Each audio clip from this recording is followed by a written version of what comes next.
একটা one শটের playlist করছিলাম তোমাদের। আমরা কথা দিয়েছিলাম যে আমরা এরকম একটা সিরিজ নিয়ে আসবো তোমাদের জন্য।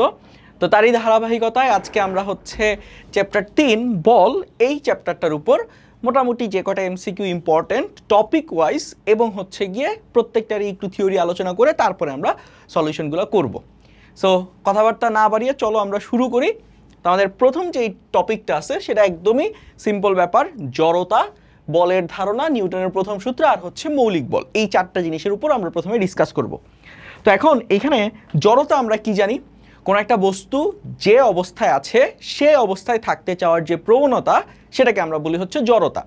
যেমন যদি আমি জড়তাকে ক্লাসিফাই করতে চাই, জড়তাকে বেসিক্যালি তুমি দুই ভাগে ভাগ করতে পারো। একটা হচ্ছে স্থিতি জড়তা, স্থিতি জড়তা, এবং আরেকটা হচ্ছে গতি জড়তা। সো এটা হচ্ছে এক নাম্বার, এবং আরেকটা হচ্ছে গতি জড়তা। স্থিতি জড়তাটা কি? কোন একটা স্থির বস্তু স্থির অবস্থায় থাকতে চায়, এইটার যে প্রবণতা সেটাকে আমরা বলবো হচ্ছে স্থিতি জড়তা। গতি জড়তা কোনটা? কোন একটা গতিশীল বস্তু সমবেগে ওই একই দিকে চলতে থাকতে চায়, চলা অবস্থায়, চলন্ত অবস্থায় থাকতে চায়, তার এই প্রবণতাকে আমরা বলবো হচ্ছে গতি জড়তা। আর যদি আমি তার এই জড়তার পরিবর্তন করতে চাই, যদি আমি জড়তার পরিবর্তন করতে চাই তাহলে কি করা লাগবে? জড়তার পরিবর্তন। এই জড়তার পরিবর্তন করতে চাইলে আমার এই বস্তুটার উপর বল প্রয়োগ করতে হবে, যেটা আমরা নিউটনের প্রথম সূত্র থেকে জানতে পারি। সো নিউটনের প্রথম সূত্র আমাদেরকে বলে যে বাহ্যিক বল প্রয়োগ করা না হলে স্থির বস্তু স্থির থাকবে, গতিশীল বস্তু সমবেগে ওই একই দিকে সরলরেখা বরাবর চলমান থাকবে। তার মানে তুমি যদি জড়তার পরিবর্তন করতে চাও, স্থির থেকে গতিশীল করতে চাও, কিংবা গতিশীল থেকে স্থির করতে চাও, সেক্ষেত্রে তোমার কি করা লাগবে ভাইয়া? বল প্রয়োগ করতে হবে। সো খুবই বেসিক আইডিয়া। এখান থেকে আমরা বেসিক্যালি দুইটা নতুন জিনিসের উপর, ফার্স্ট থেকে দুইটা নতুন জিনিসের উপর আমরা আইডিয়া পাই। একটা হচ্ছে জড়তা কি, এইটা আমরা জানতে পারি, এবং বল কি, এই জিনিসটা আমরা জানতে পারি। এখন প্রশ্ন হচ্ছে বল আসলে কি? বল হচ্ছে একটা বাহ্যিক কারণ। মনে রাখো, বল কি? বল হলো একটি বাহ্যিক কারণ, এক্সটার্নাল বাহ্যিক কারণ, এক্সটার্নাল রিজন, যেটার জন্য কি ঘটবে? যেটার জন্য স্থির বস্তু গতিশীল হবে অথবা গতিশীল হতে চাইবে। বুঝছো কথাটা? তাহলে একটা স্থির বস্তু, এই স্থির বস্তুটাকে তুমি গতিশীল করতে চাও, তাহলে কি করা লাগবে? একটা বাহ্যিক কারণ লাগবে। এই কারণটাকে আমরা বলতেছি হচ্ছে বল। এখন অনেক সময় দেখা যায় যে একটা বস্তুর উপর বল প্রয়োগ করেও, যেমন তোমার দেয়ালের কথা চিন্তা করতে পারো, দেয়ালের উপর তুমি বল প্রয়োগ করেও কিন্তু দেয়ালটিকে গতিশীল করতে পারছো না। তার মানে এইখানে তুমি বাহ্যিক কারণটা দিচ্ছ কিন্তু স্থির বস্তুকে গতিশীল করতে পারছো না, রেদার গতিশীল করার চেষ্টা করছো। তাহলে সেটাও কি হবে? এক ধরনের বল হবে। আবার যদি অন্য একটা জিনিস যদি আমি একটু বোঝানোর চেষ্টা করি, ধরো একটা বস্তু গতিশীল আছে, ইউ বেগে গতিশীল আছে, এই বস্তুটাকে যদি তুমি থামাতে চাও তাহলেও তোমার কি করা লাগবে? একটা বল প্রয়োগ করা লাগবে, এই বরাবর একটা বল প্রয়োগ করা লাগবে। সো এই কারণের ফলাফলে আমরা হচ্ছে এই বস্তুটা বেগ হ্রাস দেখতে পাই, দ্যাট মিনস স্থির হওয়া দেখতে পাই। তো এই জিনিসগুলো মোটামুটি তোমরা জানো, আমি জাস্ট একটু তোমাদেরকে ওয়ার্ম আপ করাচ্ছি একটু মনে করে দেওয়ার মাধ্যমে। এইটা হচ্ছে আমাদের নিউটনের প্রথম সূত্র।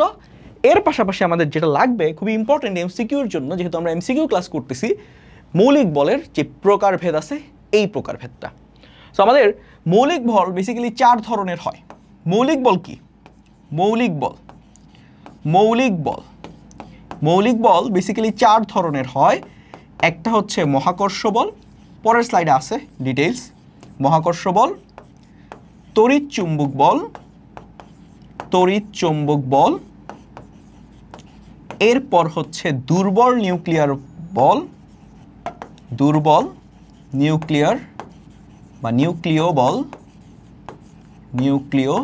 বল, এবং আরেকটা হচ্ছে ভাইয়া সবল নিউক্লিয়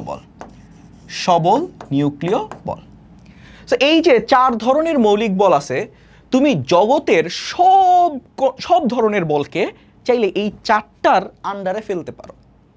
মানে তুমি আশেপাশে যত ধরনের বল দেখবা সবগুলোই আসলে অরিজিনেট হচ্ছে এই 4টা বল থেকে। এই জন্য এই 4টা বলকে বলা হয় মৌলিক বল। এখন এই 4টা বলের যদি একটু ক্লাসিফিকেশন আমরা বোঝার চেষ্টা করি কোনটা কোথায় কাজে লাগে, এমসিকিউর জন্য কোনটা ইম্পর্টেন্ট খেয়াল করে দেখো। মহাকর্ষ বল দুইটা বস্তু যদি অসীমে না থাকে, মানে একটা সসীম দূরত্বে থাকে, তাহলেই কাজ করবে।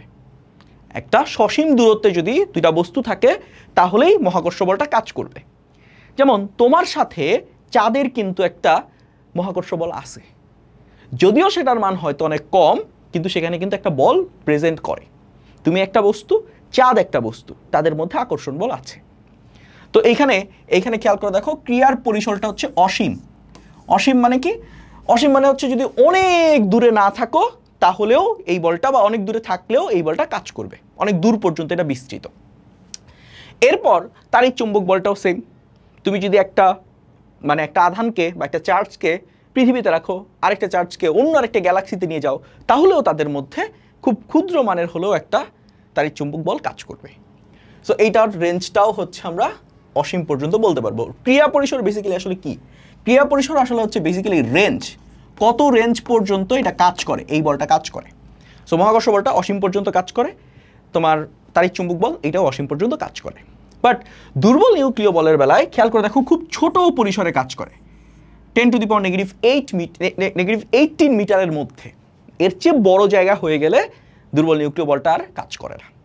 সবল নিউক্লিয় বলটা এটাও খুব ক্ষুদ্র পরিসরে, বাট এটার চেয়ে একটু বেশি জায়গা জুড়ে। যেমন এটা 10⁻⁻18, এটা হচ্ছে 10⁻⁻15। সো এই জায়গাটার মধ্যে সবল নিউক্লিয় বলটা কাজ করে। এখানে আরও একটা জিনিস বলে দিচ্ছি যে পারমাণবিক কেন্দ্রের ভিতরে, এই জিনিসটা আরেকটু এক্সপ্লেন করবো আমি আরেকটু পরে। এরপরে আমরা যদি একটু আপেক্ষিক শক্তি এটা দেখার চেষ্টা করি, এখানে খেয়াল করে দেখো মহাকর্ষ বলটা যদি তুমি সবল নিউক্লিয় বলকে সবচেয়ে শক্তিশালী চিন্তা করো, এইটার গ্রেড কত? 1। তাহলে মহাকর্ষ বলটা এইটার রেসপেক্টে কত গুণ? 10⁻⁻38 গুণ। এইটার ভ্যালু যদি 1 হয়, 1 নিউটন হয়, তাহলে এইটার ভ্যালু কত হবে? 10⁻⁻38 নিউটন। খুবই খুবই খুবই ছোট। এরপরে যেটা আছে সেটা হচ্ছে তোমার এই যে এইটা হচ্ছে সবচেয়ে বড় ম্যাক্সিমাম। তারপরে হচ্ছে ভাইয়া তড়িৎ চুম্বক বল, এটা হচ্ছে সেকেন্ড প্লেস 10⁻⁻2, আর এইটা হচ্ছে তোমার থার্ড প্লেস। এইটা হচ্ছে সবচেয়ে দুর্বল ফোর্স, ফোর্থ প্লেস। হ্যাঁ, তো আমরা এখানে খেয়াল করে দেখো কোনটাকে রেফারেন্স ধরতেছি, কোনটার রেসপেক্টে সব কিছু বের করতেছি? সবল নিউক্লিয় বলের রেসপেক্টে। এইটা একটু মাথায় রাখো, সবল নিউক্লিয় বলের সাপেক্ষে মহাকর্ষ বলটা 10⁻⁻38 গুণ। তারপরে হচ্ছে তোমার তড়িৎ চুম্বক বলটা 10⁻⁻2 গুণ।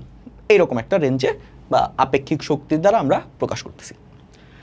এরপর এখানে কোন কোন কণার উপর কাজ করে? বেসিক্যালি তোমার জগতের যত কণা আছে সবগুলোর উপর মহাকর্ষ বল কাজ করবে। আধানযুক্ত কণার উপর তড়িৎ চুম্বক বল কাজ করবে, বা চার্জিত কণার উপর। সকল মৌলিক কণা যেগুলো আছে সেগুলোর উপর হচ্ছে দুর্বল নিউক্লিয় ফোর্স কাজ করবে। আর নিউক্লিয়াসের মধ্যে, নিউক্লিয়াসে যেই প্রোটন আর নিউট্রন আছে তাদের মধ্যে কাজ করবে সবল নিউক্লিয় বল। নিউক্লিয়নের কথা এখানে বলা হয়েছে। এখানে কিছু বাহক কণা আছে, এটা তোমাদের দরকার নাই, এটা জাস্ট মাথায় রাখতে পারো। এটা একটু অ্যাডভান্স পড়াশোনা, এটা নিয়ে আসলে কথা বলার কোনো প্রয়োজন এই ক্লাসে আমি বোধ করছি না। আর বৈশিষ্ট্যগুলো জাস্ট একটু দেখে রাখতে পারো। একটু দুইটা ইম্পর্টেন্ট বৈশিষ্ট্য তোমার মনে রাখতে হবে। একটা হচ্ছে এই যে দেখো তেজস্ক্রিয় ক্ষয়, এই তেজস্ক্রিয় ক্ষয়টা বিটা ডিকে এটা ঘটায় কে? এইটা ঘটায় হচ্ছে দুর্বল নিউক্লিয় বল, ঠিক আছে? আর এর পাশাপাশি আরেকটা আছে হচ্ছে প্রোটন আর নিউক্লিয়াসকে একসাথে ধরে রাখে। এইটা একটু বোঝানোর বিষয় আছে, প্রোটন আর নিউট্রনকে একসাথে ধরে রাখা বলতে আসলে কি বোঝায়, এইটার মানেটা আসলে কি? খেয়াল করে দেখো তো ভাইয়া, আমরা যদি একটু চিন্তা করি, ধরো এইখানে একটা প্রোটন আছে, এখানে একটা প্রোটন আছে, এখানে একটা নিউট্রন আছে। হ্যাঁ, একটা প্রোটন আছে আর একটা কি আছে? নিউট্রন আছে। এর পাশাপাশি এইটা ধরো নিউক্লিয়াসের ভিতরের অবস্থা। নিউক্লিয়াসের ভিতরে একটা প্রোটন আর একটা নিউট্রন তো নাই, এখানে কি আরও প্রোটন আছে, আরও প্রোটন আছে, ধরো আরও নিউট্রন আছে, আরও প্রোটন, আরও নিউট্রন আছে।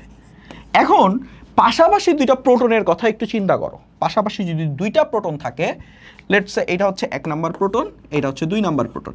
এই দুইটা প্রোটনের চার্জ কি? পজিটিভ চার্জ, দুইটাই পজিটিভ চার্জ।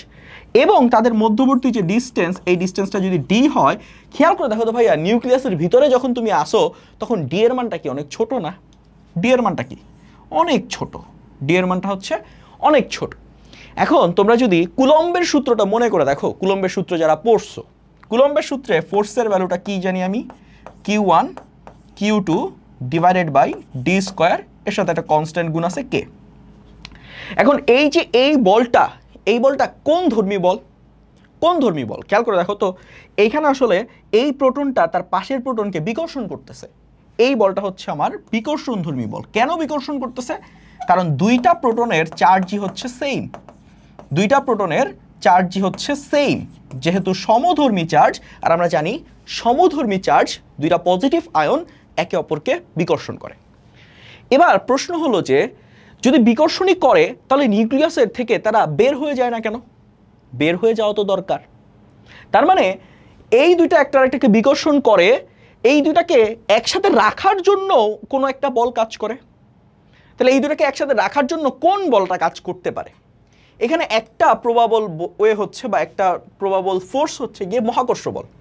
এই দুইটার মধ্যে যে আকর্ষণ বল, বুঝো ব্যাপারটা বুঝো, ও ওকে ধাক্কা দিচ্ছে, ও ওকে ধাক্কা দিচ্ছে, এটা কোন বলের প্রভাবে? এটা হচ্ছে তাড়িৎ চুম্বক বলের প্রভাবে বা ইলেকট্রোস্ট্যাটিক ফোর্সের কারণে। আবার ও একটা এম আছে, ওর একটা ম্যাস আছে, ওরও একটা কি আছে, এম আছে, ম্যাস আছে। এই দুইটার মধ্যে কি মহাকর্ষ বলের প্রভাবে একটা আকর্ষণ আছে না? একটা আকর্ষণ আছে। কিন্তু একটা জিনিস চিন্তা করে দেখো তো ভাইয়া, একটা জিনিস চিন্তা করে দেখো তো, তুমি যদি এই ছকটার দিকে একটু তাকাও, তোমার ইলেকট্রোস্ট্যাটিক ফোর্সের যে শক্তিটা 10⁻², তার তুলনায় মহাকর্ষ বলের শক্তিটা কি অনেক ছোট না? 10⁻38, অনেক অনেক অনেক ছোট। তার মানে এখানে যতটুকু আকর্ষণ হচ্ছে মহাকর্ষ বলের প্রভাবে, যতটুকু আকর্ষণ হচ্ছে তার চেয়ে অনেক বেশি পরিমাণে বিকর্ষণ হচ্ছে। এখন আমাদের যদি নিউক্লিয়াসকে স্ট্যাবল রাখতে হয় কি করা লাগবে? এই বিকর্ষণ বলকে ইদার কমাইতে হবে অথবা আকর্ষণ বলকে বাড়াতে হবে। সো বিকর্ষণ বলকে তার কমানোর কোনো ওয়ে নাই, সুযোগ নাই। এই জন্য ধারণা করা হয়, বা এটা আসলে প্র্যাকটিক্যালি অলরেডি থিওরিটিক্যালি চলেও আসছে, যে এই জায়গাতে আরও একটা আকর্ষণধর্মী বল কাজ করে। এই আকর্ষণধর্মী বলটার নামই হচ্ছে গিয়ে সবল নিউক্লিয় বল, স্ট্রং নিউক্লিয়ার ফোর্স। বুঝা গেছে? এইটাই তাহলে বললো কি, প্রোটন আর নিউট্রনকে একসাথে ধরে রাখে, দ্যাট মিনস নিউক্লিয়নটাকে বা নিউক্লিয়াসটাকে সে আবদ্ধ করে রাখে। ঠিক আছে? সো এই হচ্ছে কি আমাদের মোটামুটি ওভারঅল ধারণা মৌলিক বল রিলেটেড। তো আমরা এখন এই রিলেটেড যে সকল এমসিকিউগুলো ইম্পর্টেন্ট বা বিগত বছরে আসছে সেগুলো একটু দেখে আসি। সো আমাদের চলন্ত গাড়ি থেকে নামতে গিয়ে আমরা আছাড় খেয়ে যাই কেন? চলন্ত গাড়ি থেকে নামতে গেলে আমরা আছাড় খাই কেন? অনেক সময় দেখবা বাসের হেল্পাররা বলতেছে বাম পা দিয়ে নামেন, বাম পা দিয়ে নামেন। এই বাম পা দিয়ে নামার যৌক্তিকতাটা আসলে কি? এটার কারণটা হচ্ছে, তুমি ধরো গাড়ির মধ্যে আসো, গাড়ির মধ্যে, এটা মনে করো বাস, এটা মনে করো বাস, এই বাসের এইটা হচ্ছে গেট, হ্যাঁ, এই বাসটা সামনের দিকে আগাচ্ছে, ঠিক আছে? তাহলে বাসটা যদি গতিশীল থাকে, তুমি নিজেও কিভাবে আছো? গতিশীল আছো। তুমি নিজেও কি আছো? গতিশীল আছো। তাহলে যদি গতিশীল থাকো, তোমার জড়তাটা কি? তুমি গতিশীলই থাকতে চাবা, তোমার জড়তাটা হচ্ছে গতি জড়তা। কিন্তু যখন তুমি হুট করে নামতে চাচ্ছ, তখন তোমার জড়তাটা গতি জড়তা, কিন্তু তোমার নিচের পার্টকে তুমি থামাই দিতে চাচ্ছ, ভূমির সাথে থামাই দিতে চাচ্ছ। তোমার উপরের পার্ট, শরীরের উপরের পার্ট কিন্তু এখনো ঠিক মতো থামে নাই, ও কিন্তু গতি জড়তাতেই আছে। সো তোমার উপরের পার্ট সামনের দিকে ঝুঁকে পড়তে চাচ্ছে, কিন্তু তুমি নিচের পার্ট ভূমিতে রেখে দিছো। এই জন্য আমরা হচ্ছে গাড়ি থেকে নামার সময় আছাড় খাওয়ার একটা সম্ভাবনা থাকে। এখন বাম পা দিয়ে নামার কারণটা কি? বাম পা দিয়ে যদি আমি নামি, তাহলে আমি একটু দৌড়ে যেতে পারি। ডান পা দিয়ে নামলে, ডান পা যদি আগে দাও, তাহলে তুমি একটু দৌড়ে যেতে পারবে না। দৌড়ে যাওয়ার কারণটা কি? দৌড়ে যাওয়ার কারণ হচ্ছে তুমি নিচের অংশ, বডির নিচের পার্টটাকেও গতিশীল রাখতেছো, উপরের পার্ট তো তোমার গতি জড়তার কারণে গতিশীল আছেই। এই জন্য তুমি একটু দৌড়ালে, হালকা একটু বাস থেকে নামার পর হালকা একটু দৌড়ালে, অল্প একটু দৌড়ালে তুমি হচ্ছে গিয়ে আছাড় খাবা না। আর এই দৌড়ানোটা ব্যালেন্স করার জন্য তোমার আগে বাম পা দিয়ে নামতে বলা হয়। সো ওইটা ডিফারেন্ট কেস, ওইটা আমাদের লাগবে না। তাহলে আমরা এখানে আসলে কোন জড়তার কারণে বা কোন কারণে আমরা হচ্ছে গিয়ে আছাড় খাই? দ্যাট ইজ গতি জড়তার কারণে। গতি জড়তা, এটা হচ্ছে আমাদের অ্যান্সার, পি নাম্বারটা। তারপর কোনটি যারা জড়তার পরিমাপ করা হয়? মাথায় রাখবা ভাইয়া, অনেকে একটা ধারণা রাখে যে স্থিতি জড়তা বা স্থির জড়তা, স্থিতি জড়তাটা হচ্ছে ভরের সাথে রিলেটেড, ভর, এবং গতি জড়তা যেটা আছে এই গতি জড়তাটা হচ্ছে ভরবেগের সাথে রিলেটেড। যার ভরবেগ বেশি তার গতি জড়তাটা বেশি, কিন্তু এইটা কমপ্লিটলি একটা রং কথা। এটা আসলে বলা ঠিক না। ভরবেগের উপর ডিপেন্ড করে না, গতি জড়তাও ডিপেন্ড করে ভরের উপর। দুইটাই ভরের উপর ডিপেন্ড করবে। জড়তা, যার ভর বেশি তার জড়তা বেশি, সেটা গতিশীল বস্তু হোক স্থির বস্তু হোক। সো এইটার অ্যান্সার হচ্ছে ভর। যদিও এখানে ভরবেগ কোনো অপশন নাই, বাট আমি তোমাদেরকে ওয়ার্ন করে দিলাম যে এটা আসলে ভর দুই কেসেই হবে। বলের সংজ্ঞা পাওয়া যায় নিউটনের কোন সূত্র থেকে? বল, বল জিনিসটা কি? বল প্রথমে কে ধারণা দিয়েছিলেন? কোন সূত্রে নিউটন ধারণা দিয়েছিলেন? বলের ধারণা দিয়েছিলেন তিনি প্রথম সূত্রে, আর বলের কিভাবে পরিমাপ করতে হয় সেই কথা বলছিলেন দ্বিতীয় সূত্রে। তো আমাদের এইখানকার অ্যান্সার হচ্ছে বলের ধারণা তিনি দিয়েছিলেন হচ্ছে নিউটনের প্রথম সূত্রে। সমান আয়তনের কোন বস্তুর জড়তা বেশি হবে? আচ্ছা, এখানে খুব ইম্পর্টেন্ট কথা, আয়তন সমান। তাহলে আমরা কি জানি জড়তা কখন বেশি হয়? জড়তা কখন বেশি হয়? জড়তা বেশি হবে যদি ওই বস্তুর ভর বেশি হবে। এখন আয়তন যদি সমান হয়, ভাইয়া এটা তোমাদের হয়তো যারা 26 ব্যাচের আছো তারা হয়তো এই জিনিসটা পড়ো নাই বা জানো না, কিন্তু অন্য ব্যাচের সবাই হয়তো জানবা শর্ট সিলেবাসে। সেটা হচ্ছে ঘনত্ব যে টার্মটা, সেই টার্মটা আসলে কি? ঘনত্ব টার্মটা হচ্ছে ভর ডিভাইডেড বাই আয়তন। ভর ডিভাইডেড বাই আয়তন। এখন চিন্তা করে দেখো তো, এইখানে যদি সমান আয়তন হয় তাহলে এই টার্মটা হয়ে যাচ্ছে কনস্ট্যান্ট, সবগুলোর জন্য কনস্ট্যান্ট। তাহলে যার ভর বেশি হবে তার ঘনত্ব কি হবে? বেশি হবে। বা উল্টা করে বলো, যার ঘনত্ব বেশি তার ভর কি হবে? বেশি হবে। আবার যার ভর বেশি হবে তার জড়তাটাও কি হবে ভাইয়া? বেশি হবে। তো আমরা এখান থেকে বলতে পারি যে ঘনত্ব বেশি হলে জড়তাও কি হবে? বেশি হবে। এখন প্রশ্ন হচ্ছে এই কয়টার মধ্যে কোনটার ঘনত্ব সবচেয়ে বেশি? তো এই জায়গায় আসলে ঘনত্ব আমার বেশি হবে হচ্ছে তামা আছে, রূপা আছে, পারদ আছে, আর হচ্ছে লোহা আছে। সো এইটা হচ্ছে পারদের ঘনত্ব ম্যাক্সিমাম। পারদের ঘনত্বটা হচ্ছে ম্যাক্সিমাম।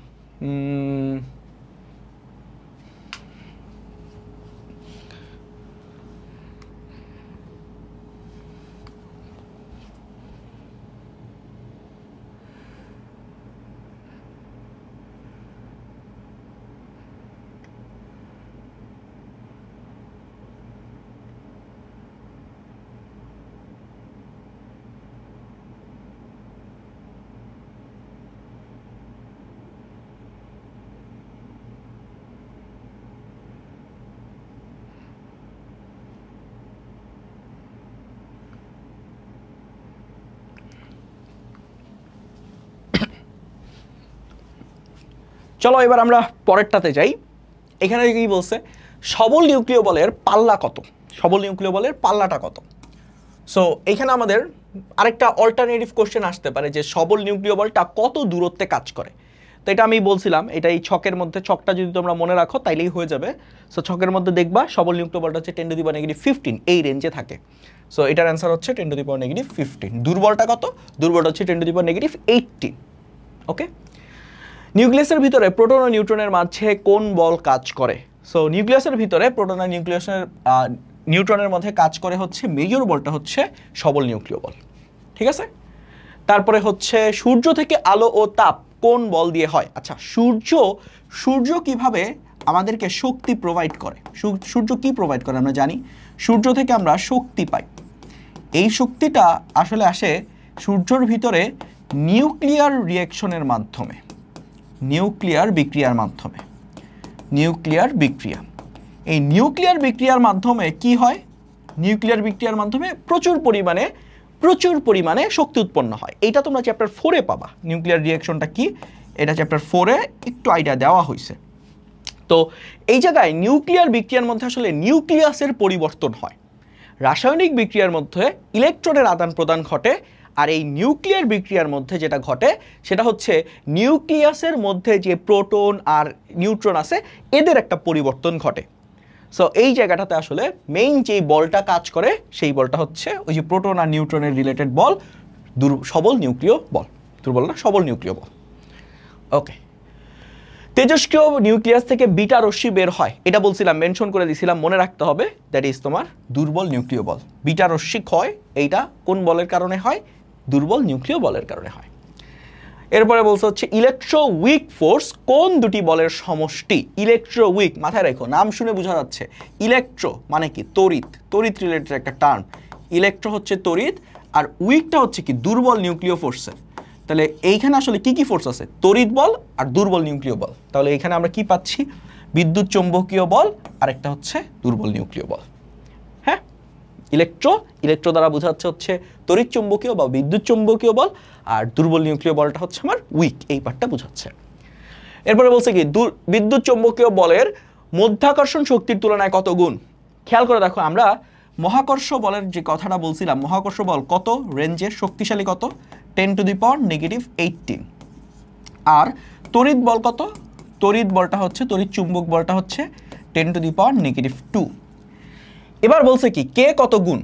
তড়িৎ চৌম্বকীয় বলটা মহাকর্ষ বলের কত গুণ? তাহলে এখন কি করা লাগবে? গুণ কতটুকু সেটা বের করার জন্য কি তড়িৎ বলের যেই পাওয়ারটা আছে সেটাকে আমার মহাকর্ষ বলের পাওয়ার দিয়ে ভাগ করতে হবে। এইখান থেকে এটা যদি ভাগ করে দাও তাহলে কত গুণ পাবা? 10⁻², আর এই 38টা উপরে চলে আসলে +38, তাহলে এটা আমরা পাবো হচ্ছে 10⁻36 এত গুণ। সো এটার অ্যান্সার হচ্ছে এই যে এ 10⁻36। কিভাবে বের করছি বুঝছো? যেটা বড় কত গুণ বলছে, কোনটার কত গুণ বলছে? দেখো তড়িৎ চৌম্বক বলটা কত গুণ, কার কত গুণ? মহাকর্ষ বলের কত গুণ। তার মানে তুমি আসলে প্রথমে এই যে এটাকে বসাইছো, তড়িৎ চৌম্বক বসাইছো, নিচে কোনটা বসাইছো, কার রেসপেক্টে বের করতেছো সেটা। আমি কার রেসপেক্টে তুলনা করতেছি? মহাকর্ষ শক্তির রেসপেক্টে তুলনা করতেছি। সো যার রেসপেক্টে তুলনা করব সেটাকে নিচে বসাবো, আর যে কত গুণ হবে বা কত ভাগ হবে সে কোথায় বসবে? উপরে বসবে। ওকে, এরপরে কি বলছে? সবলতার উপর ভিত্তি করে নিচের কোনটি সঠিক? কোনটা ম্যাক্সিমাম শক্তিশালী ছিল? Strong nuclear force. তারপরে কোনটা ছিল? তড়িৎ চৌম্বকীয় ফোর্স। তারপরে কি ছিল? দুর্বল নিউক্লিয়ার ফোর্স। তারপরে ছিল মহাকর্ষ বল। তাহলে এখান থেকে আমরা দেখলে কি বুঝাচ্ছি? এটা হবে না, দুর্বল নিউক্লিয় বল এত উঁচায় থাকবে না, এটা বাদ। তারপরে সবল নিউক্লিয় ফোর্সটা হচ্ছে বিদ্যুতীয় চৌম্বকীয়র চেয়ে বেশি শক্তিশালী, আমরা জানি। দুর্বল নিউক্লিয় ফোর্সটাও মহাকর্ষ বলের চেয়ে বেশি শক্তিশালী, আমরা জানি। তারপরে বিদ্যুৎ চৌম্বকীয় ফোর্স সবল নিউক্লিয় বলের চেয়ে শক্তিশালী না, এটা হবে না। তো আমরা এখানে আসলে দুইটা অ্যান্সার পাচ্ছি, দুইটাই কারেক্ট অ্যান্সার। সো তোমরা যদি দুইটার একটা দাগাও তাহলেই হয়ে যাবে। হ্যাঁ, যে কোনো দুইটার একটা দাগালেই হবে, সমস্যা নেই। ওকে, তারপর বলের ক্ষেত্রে মহাকর্ষ বল তড়িৎ চৌম্বকীয় বলের তুলনায় অনেক দুর্বল। হ্যাঁ ঠিক আছে, মহাকর্ষ বলটা অনেক দুর্বল, আমরা জানি। মহাকর্ষ বল দুর্বল নিউক্লিয় বল অপেক্ষা দুর্বল। হ্যাঁ, মহাকর্ষ বল সবচেয়ে দুর্বল। তড়িৎ চৌম্বকীয় বল সবল নিউক্লিয় বল অপেক্ষা শক্তিশালী না। তড়িৎ চৌম্বকীয় বলটা সবল নিউক্লিয় বলের চেয়ে শক্তিশালী না, সবল নিউক্লিয় বলটা হচ্ছে সবচেয়ে শক্তিশালী। তার মানে 1 আর 2 এখানকার হচ্ছে কারেক্ট অ্যান্সার। ওকে, এবার আসো আমরা নিউটনের দ্বিতীয় সূত্র যেটা আছে সেই দ্বিতীয় সূত্রের একটু কথাবার্তা বলা শুরু করি। দ্বিতীয় সূত্র থেকে আমরা কি জানি? স্টেটমেন্টটা একটু পড়ো। কোনো বস্তুর ভরবেগের পরিবর্তনের হার সেই বস্তুর উপর ক্রিয়াশীল বলের সমানুপাতিক। এটা আসলে সমান না লিখে সমানুপাতিকও লিখতে পারো। সো অ্যাকচুয়ালি হচ্ছে সমানুপাতিক এবং সে বলের দিকেই ঘটে। মানে কি? ভরবেগের পরিবর্তন, এখানে একটু কনফিউশন মনে হতে পারে, আমি একটু মুখে বলে দেই। সেটা হচ্ছে কোনো বস্তুর ভরবেগের পরিবর্তনের হার এর উপর প্রযুক্ত বলের সমানুপাতিক, এবং বল যেদিকে ক্রিয়া করে ভরবেগের পরিবর্তন ওই একই দিকেই হয়। এখন প্রশ্ন হলো ভরবেগ জিনিসটা কি? সো কোন একটা বস্তুর ম্যাস মনে করো m, এইটা যদি v বেগে গতিশীল হয় তাহলে এটার যে ভরবেগ p দ্বারা প্রকাশ করা হয়, এইটা হচ্ছে mv। আর ফোর্স জিনিসটা কি? ফোর্স হচ্ছে গিয়ে ভরবেগের পরিবর্তনের হার। ভরবেগের পরিবর্তনটা যদি ডেল্টা p হয়, এইটার পরিবর্তনের হারটা হচ্ছে delta p by delta t। এই যে দেখো, ডেল্টা পিটা হচ্ছে ভরবেগের পরিবর্তন, ডেল্টা টি হচ্ছে যখন ভাগ করে দিচ্ছ তখন এইটাকে আমরা বলতেছি ভরবেগের পরিবর্তনের হার, যেটা কার সমানুপাতিক বা সমান? ফোর্সের সমান বা সমানুপাতিক, কারণ এই সমানুপাতিক ধ্রুবকটার মান কত? 1। এটা তোমরা পড়ে আসছো হয়তো। সো এখান থেকে আমরা একটা ফর্মুলা জানি, F সমান সমান m ইন্টু a। এই ফর্মুলাটা মনে রাখলেই হবে আপাতত, এই ফর্মুলাটা মনে রাখলেই হবে আপাতত তোমাদের জন্য। সো আমরা F সমান সমান যদি m a হয় এটা তো বুঝি। এখন প্রশ্ন হলো, লেটস সে একটা বস্তুর উপর দুইটা বল কাজ করতেছে। দুইটা বল কাজ করতেছে একটা বস্তুর উপর, ডান দিকে একটা বল কাজ করতেছে F1 এবং বাম দিকে একটা বল কাজ করতেছে F2। এক্ষেত্রে কি ঘটবে? এক্ষেত্রে ঘটনাটা কি ঘটবে? আচ্ছা, এই জায়গায় লব্ধি বলের একটা কনসেপ্ট আসবে। মোট বল বা লব্ধি বল, লব্ধি বল। এইখানে একটা লব্ধি বল বা এই লব্ধি বলকে বলা হয় F net force, net force. আবার যদি দুইটা বল একই দিকে কাজ করে তাহলে কি রকম নিট ফোর্স আসবে? F1 আর এই দিকেই কাজ করতেছে হচ্ছে F2। এইখানে এফ নিটের হিসাব নিকাশটা কীরকম হবে মাথায় রাখবা। যখন দুইটা বল একই দিকে কাজ করে তখন আমার নিট ফোর্সটা কত হবে? নিট ফোর্সটা হবে F1 plus F2, F1 plus F2, এটা হচ্ছে আমার নিট ফোর্স। এবার প্রশ্ন হচ্ছে নিট ফোর্সটা কোন দিকে কাজ করবে? যখন দুইটা বস্তু একই দিকে কাজ, মানে দুইটা বল একটা বস্তুর উপর একই দিকে কাজ করবে তখন তাদের লব্ধি বলটা ওই একই দিক বরাবরই কাজ করবে, এফ নিট এই দিকেই কাজ করবে। হ্যাঁ, এফ নিট যদি ডান দিকে কাজ করে এই সিচুয়েশনে তাহলে ত্বরণটা কোন দিকে কাজ করবে? ডান দিকেই কাজ করবে, কারণ ভরবেগের পরিবর্তন ওই একই দিকে হবে। ভরবেগের পরিবর্তন কি ওই একই দিকে হবে? এবার প্রশ্ন হচ্ছে এখানে নিউটনের দ্বিতীয় সূত্র কিভাবে খাটাবো? মাথায় রাখবা এফ নিট তো F1 প্লাস F2, এর পাশাপাশি এই এফ নিটের যে ভ্যালুটা, এফ নিটের ভ্যালুটাই হবে m ইন্টু এ, এটার সমান। তাহলে কোনো একটা বস্তুর ত্বরণকে সৃষ্টি করতেছে, ত্বরণকে সৃষ্টি করতেছে, ত্বরণ সৃষ্টি করতেছে হচ্ছে গিয়ে নিট ফোর্স। যখন একাধিক ফোর্স থাকে, কেউ এককভাবে ত্বরণ সৃষ্টি করতে পারে না। F1 এককভাবে শুধুমাত্র যদি সে একা অ্যাপ্লাই হতো তাহলে এক কথা, কিন্তু যখন দুইটা ফোর্স আছে এখানে তুমি বলতে পারবা না F1 এর জন্য একটা ত্বরণ, F2 এর জন্য আরেকটা ত্বরণ। ত্বরণ আসবে হচ্ছে নিট ফোর্সের কারণে, বুঝা গেছে? আর এইখানে নিট ফোর্সটা কত হবে? এখানে নিট ফোর্সটা হচ্ছে F1 মাইনাস F2 অথবা or F2 minus F1। F1 minus F2 কখন হবে? F1 মাইনাস F2 কখন হবে? যদি তোমার F1 এর ভ্যালু এইটা হবে, যদি F1 এর ভ্যালু F2 এর চেয়ে বড় হয়। আর এইটা কখন হবে? F2 এর ভ্যালু যখন F1 এর চেয়ে বড় হয়। এবার এইটার দিক কোন দিকে হবে? এটার দিক কোন দিকে হবে? ভাইয়া খুব সিম্পল ব্যাপার। ধরো আমার হাত ধরে দুইজন দুই দিকে টানতেছে, ও টানতেছে 10 নিউটনে, ও টানতেছে 5 নিউটনে। তাহলে আমি কোন দিকে যাব? আমি অবশ্যই এই দিকে হেলে পড়বো। তার মানে আমি এই যে বড়টার দিকে হেলে যাচ্ছি কত ফোর্সে? নিট ফোর্সটা কত? 10 মাইনাস 5, 5 নিউটনে আমি বড়টার দিকে হেলে পড়তেছি। তাহলে যদি F1 এর ভ্যালু বড় হয় তাহলে এই দিকে কাজ করবে এফ নিট, আর যদি F2 এর ভ্যালু বড় হয় তাহলে তার উল্টা দিকে কাজ করবে এফ নিট। এবং এই জায়গাতেও এফ নিটের যে ভ্যালু, এই ভ্যালুটা হবে m ইন্টু a এর সমান। বুঝা গেছে? বুঝা গেছে? আশা করি বুঝতে পারছো। আরেকটা জিনিস একটু মাথায় রাখতে হবে, আরেকটা নতুন কনসেপ্ট, দ্যাট ইজ কল্ড বলের ঘাত। বলের ঘাতটা আসলে কি? বলের ঘাত এটাকে প্রকাশ করা হয় যে দ্বারা, যে হচ্ছে গিয়ে একটা বস্তুর উপর একটা বল প্রয়োগ করা হচ্ছে, এফ বল প্রয়োগ করা হলো ধরো এফ, এবং এই বলটা বস্তুর উপর টি সময় ধরে অ্যাপ্লাই করা হলো, তাহলে এইটার বলের ঘাত হবে এফ ইন্টু টি। কি বলছি? F into T. একটা বল একটা বস্তুর উপর অ্যাপ্লাই করা হচ্ছে, ওই বলের মান এবং কত সময় ধরে বলটা অ্যাপ্লাই করা হচ্ছে, এই দুইটার গুণফলকে আমরা বলের ঘাত দ্বারা প্রকাশ করি। এবার এই বলের ঘাত এফ টি হচ্ছে গিয়ে কোনো একটা বস্তুর ভরবেগের পরিবর্তনের সমান, এম ইন্টু ভরবেগের পরিবর্তন। শেষ ভরবেগটা হচ্ছে এমভি আর আদি ভরবেগটা হচ্ছে এমইউ। শেষ ভরবেগটা হচ্ছে এমভি, আদি ভরবেগটা হচ্ছে এমইউ। এখন এই শেষ আর আদি বলতে আসলে কি বুঝাচ্ছি? একটা বল প্রয়োগ করার মুহূর্তে, যখন প্রয়োগ করা শুরু হয়েছিল তখন ওই বস্তুটার একটা কি বেগ ছিল না? একটা বেগ থাকলে তার একটা ভরবেগ আছে। তাহলে বল প্রয়োগের শুরুতে তার যে ভরবেগ সেটা হচ্ছে এমইউ।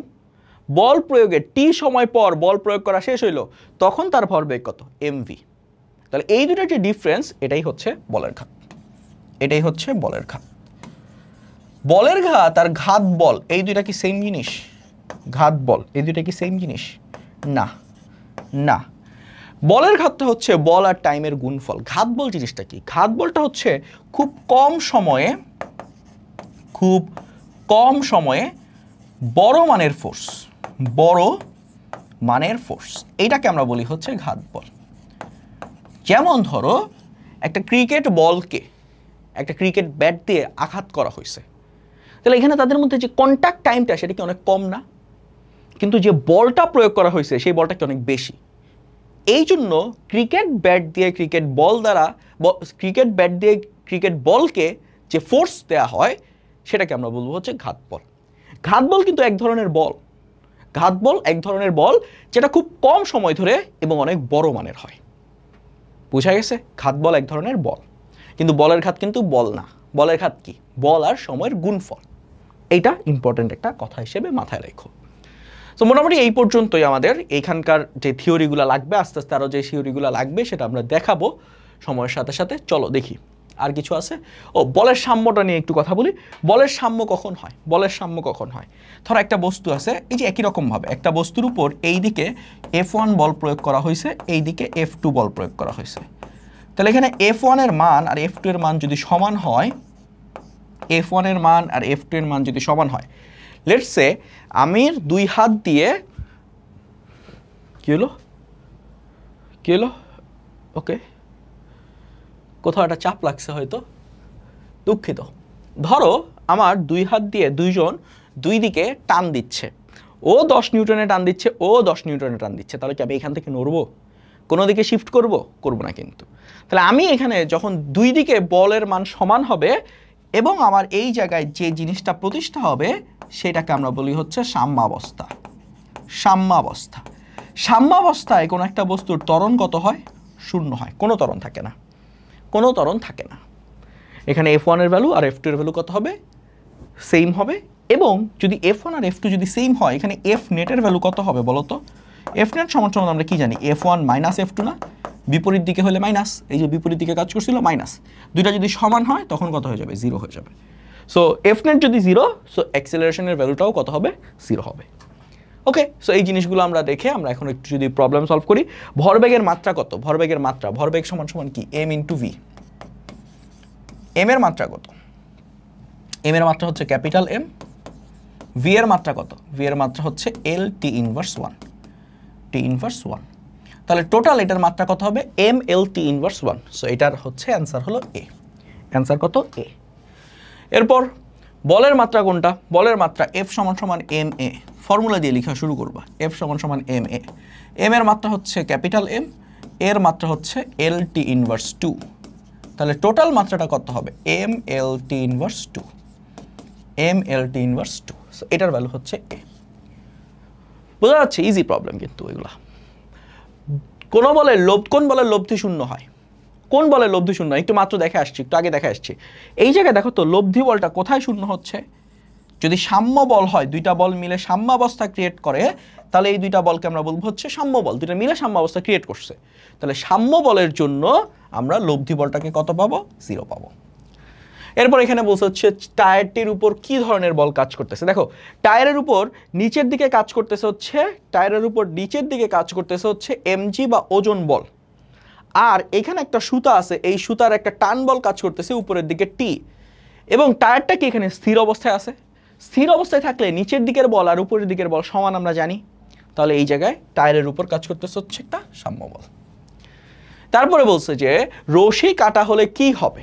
রশিটা যদি কেটে দাও, এই দড়িটা যদি কেটে দাও, তাহলে কি ঘটনা ঘটবে? খেয়াল করো, রশিটা কেটে দিলে টায়ারটা কি নিচে পড়া শুরু করবে না? নিচে পড়া শুরু করলে তার বেগটা আস্তে আস্তে বাড়তে থাকবে। বেগ যদি আস্তে আস্তে বাড়তে থাকে, তাহলে তার কি গতিশক্তিটা আস্তে আস্তে বৃদ্ধি পাবে। ঠিক আছে, গতিশক্তিটা বৃদ্ধি পাবে। তার যে ত্বরণ, সেই ত্বরণটা হবে না, নিচের দিকে তামার সাথে সাথে ত্বরণ হবে, অভিকর্ষীয় ত্বরণের সমপরিমাণ সে ত্বরণ নিয়ে নিচে নামবে। এটাও ঠিক আছে। প্রশ্ন হলো ক্রিয়া প্রতিক্রিয়া কি হবে? এখানে কি রশি কাটার সাথে ক্রিয়া প্রতিক্রিয়া বলের কোনো ধরনের কোনো কানেকশন আছে? কোনো ধরনের কিন্তু কোনো কানেকশন নাই। তার মানে এই জায়গাটাতে আমরা বলতে পারি যে 2 আর 3 এটা হচ্ছে সঠিক উত্তর। ক্রিয়া প্রতিক্রিয়া বলের কোনো কানেকশন এখানে নাই। এরপরে বলছি কি, গতিশীল বস্তুর ক্ষেত্রে লব্ধি বল 0 হলে বস্তু কোন অবস্থায় থাকবে?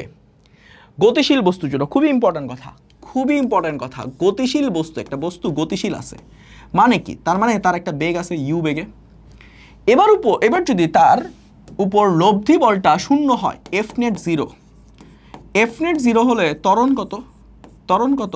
0। এফ নেট 0 হলে ত্বরণ কত? 0। ত্বরণ যদি 0 হয়, তাহলে কি বেগের কোনো মানের পরিবর্তন হবে? দিকের পরিবর্তন হবে? কিচ্ছু হবে না। বল কি করে? বল এই তার মানের পরিবর্তন করে বেগের, অথবা দিকের পরিবর্তন করে, অথবা মান এবং দিক উভয়ের পরিবর্তন করে। যেহেতু এখানে কোনো বলই নাই, তাহলে এই বস্তুটার বেগের মানেরও পরিবর্তন হবে না, দিকেরও পরিবর্তন হবে না। সো সে আসলে সমবেগে চলতে থাকবে। কিভাবে চলবে? সমবেগে চলবে। বেগের মানেরও পরিবর্তন হচ্ছে না, দিকেরও পরিবর্তন হচ্ছে না, দ্যাট মিন্স সমবেগে চলবে সে। আচ্ছা একটা কথা বলো তো তোমরা, সমবেগ আর সমদ্রুতি এর মধ্যে ডিফারেন্সটা কি? সমবেগ আর সমদ্রুতি ডিফারেন্সটা কি? এই ডিফারেন্সটা বোঝা দরকার। ধরো একটা বস্তু এই দিকে চলতেছে, তার বেগ, তার সেই দ্রুতিটা হচ্ছে 2 মিটার পার সেকেন্ড। এখন সে ডিরেকশন চেঞ্জ করে এই দিকে গেল, এখন তার ওই একই দ্রুতি 2 মিটার পার সেকেন্ডই আছে।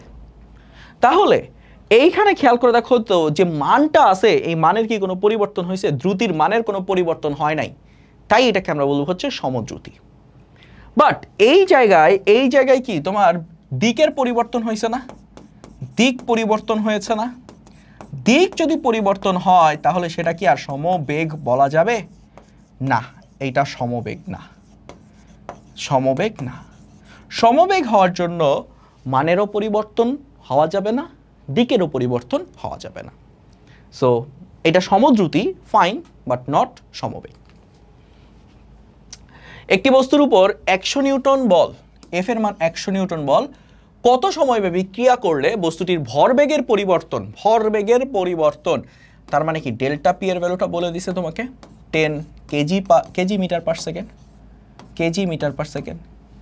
ভরবেগের পরিবর্তন এই ম্যাথটা অনেকভাবে করতে পারো, তুমি অনেকভাবে করতে পারো। দেখো বলের ডেফিনেশন থেকে এটা করা যাবে। বলের ডেফিনেশন কি? বলের ডেফিনেশনটা হচ্ছে ভরবেগের পরিবর্তনের হার। তাহলে এখানে ভরবেগের পরিবর্তন হয়েছে 10, কত সময় হয়েছে? আচ্ছা সময় আমার বের করা লাগবে। এফ এর ভ্যালু হচ্ছে 100 ডিভাইডেড বাই ডেল্টা টি। তাহলে এখানে আমার ডেল্টা টিটা যদি উপরে নিয়ে আসো আর এই 100টা যদি নিচে নিয়ে যাও, তাহলে 10/100 মানে হচ্ছে 0.1 সেকেন্ড। সো আমাদের এখানে আমরা বলতে পারবো যে আমার এখানে যে সময়টা লাগছে সেই সময়টা হচ্ছে 0.1 সেকেন্ড। এরপর কি বলছে? একটি বস্তু ভর দেওয়া আছে, একটি গাড়ির ভর দেওয়া আছে, সে এত বেগে চলতেছিল, তাহলে তার ভরবেগ কত? গুণ করে দাও না খালি। ভরবেগ বের করার জন্য কি করা লাগবে? m into V. তাহলে m এর মান হচ্ছে তোমার 1500, ভি এর মান কত? 72। কিলোমিটার পার আওয়ারকে মিটার পার সেকেন্ডে নেওয়ার জন্য 3.6 দিয়ে ভাগ করবা। সো 3.6 দিয়ে ভাগ করলে এটা হয়ে যাবে 20।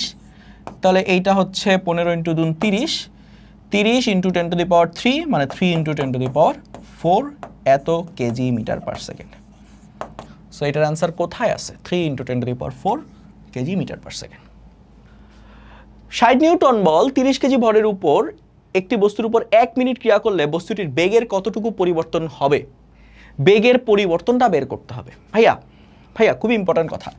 দেখো তো আমাদের এখানে এফ এর মানটা কত? 60 নিউটন না? 60 নিউটন। এম এর মানটা কত? 30 কেজি। তাহলে এই বস্তুটার ত্বরণ কত হবে?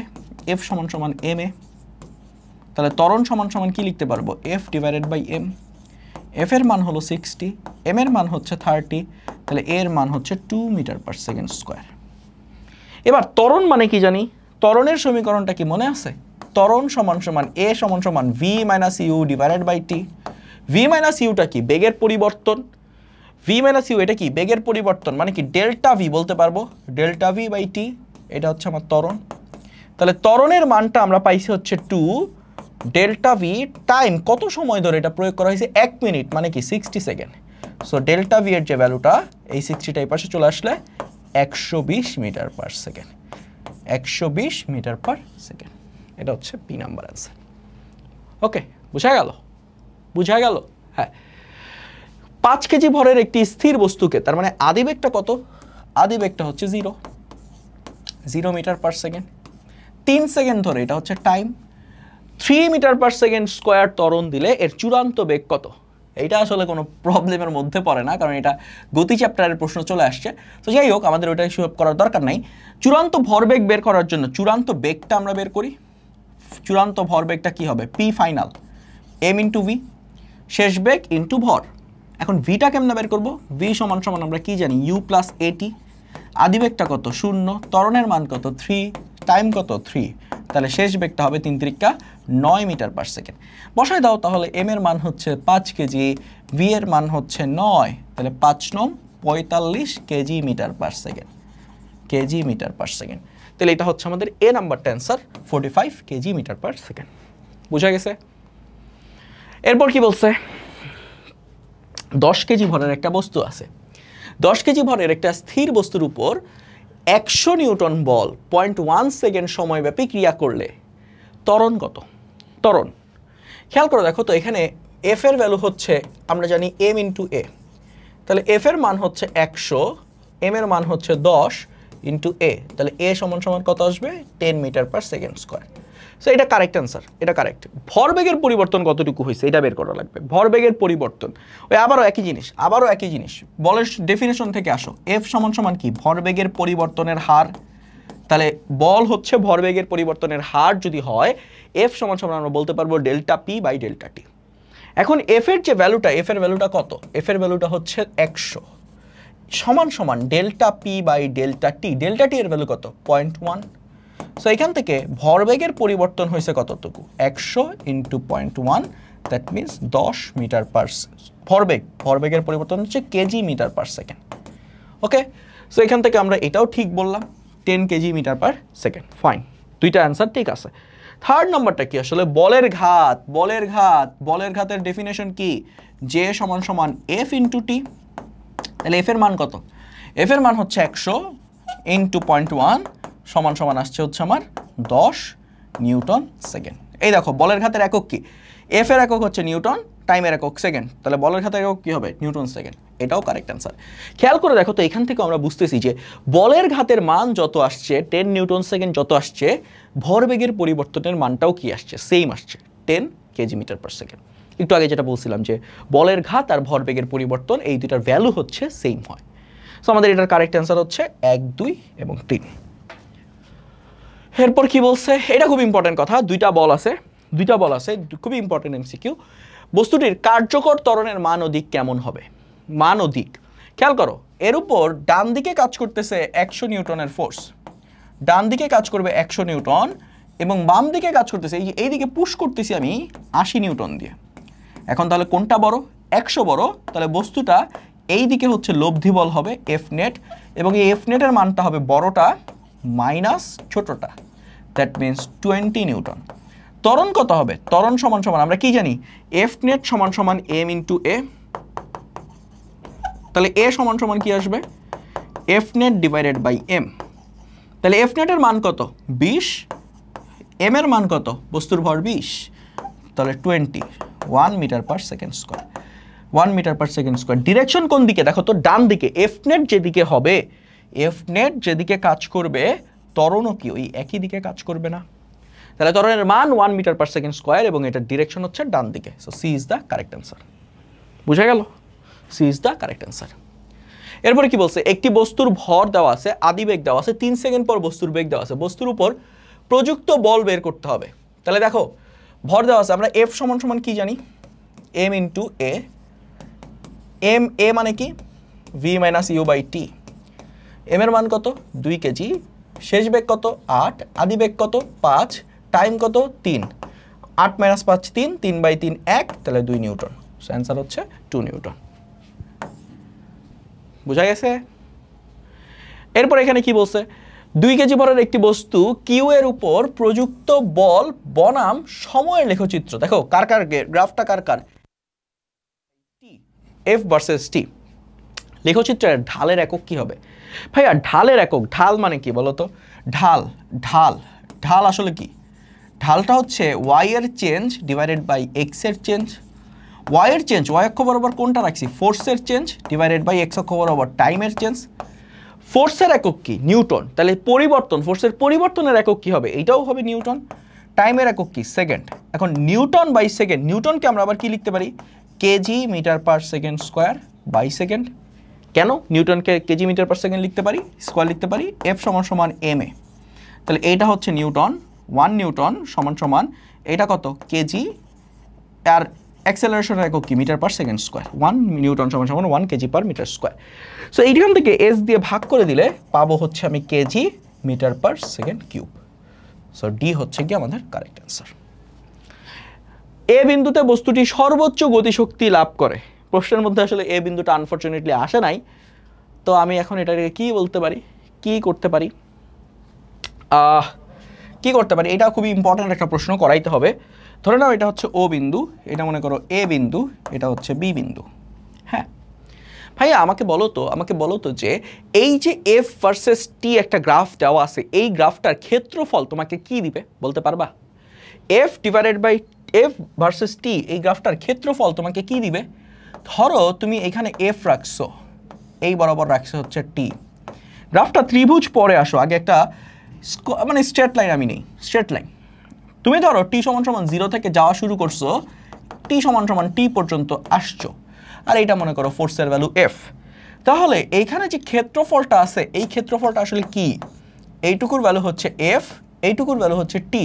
তাহলে এরিয়াটা আসলে কি ভাইয়া? এরিয়াটা হচ্ছে F T, force into time. এখন প্রশ্ন হচ্ছে এরিয়াটা যদি এফ টি হয়, এফ টি আবার কি?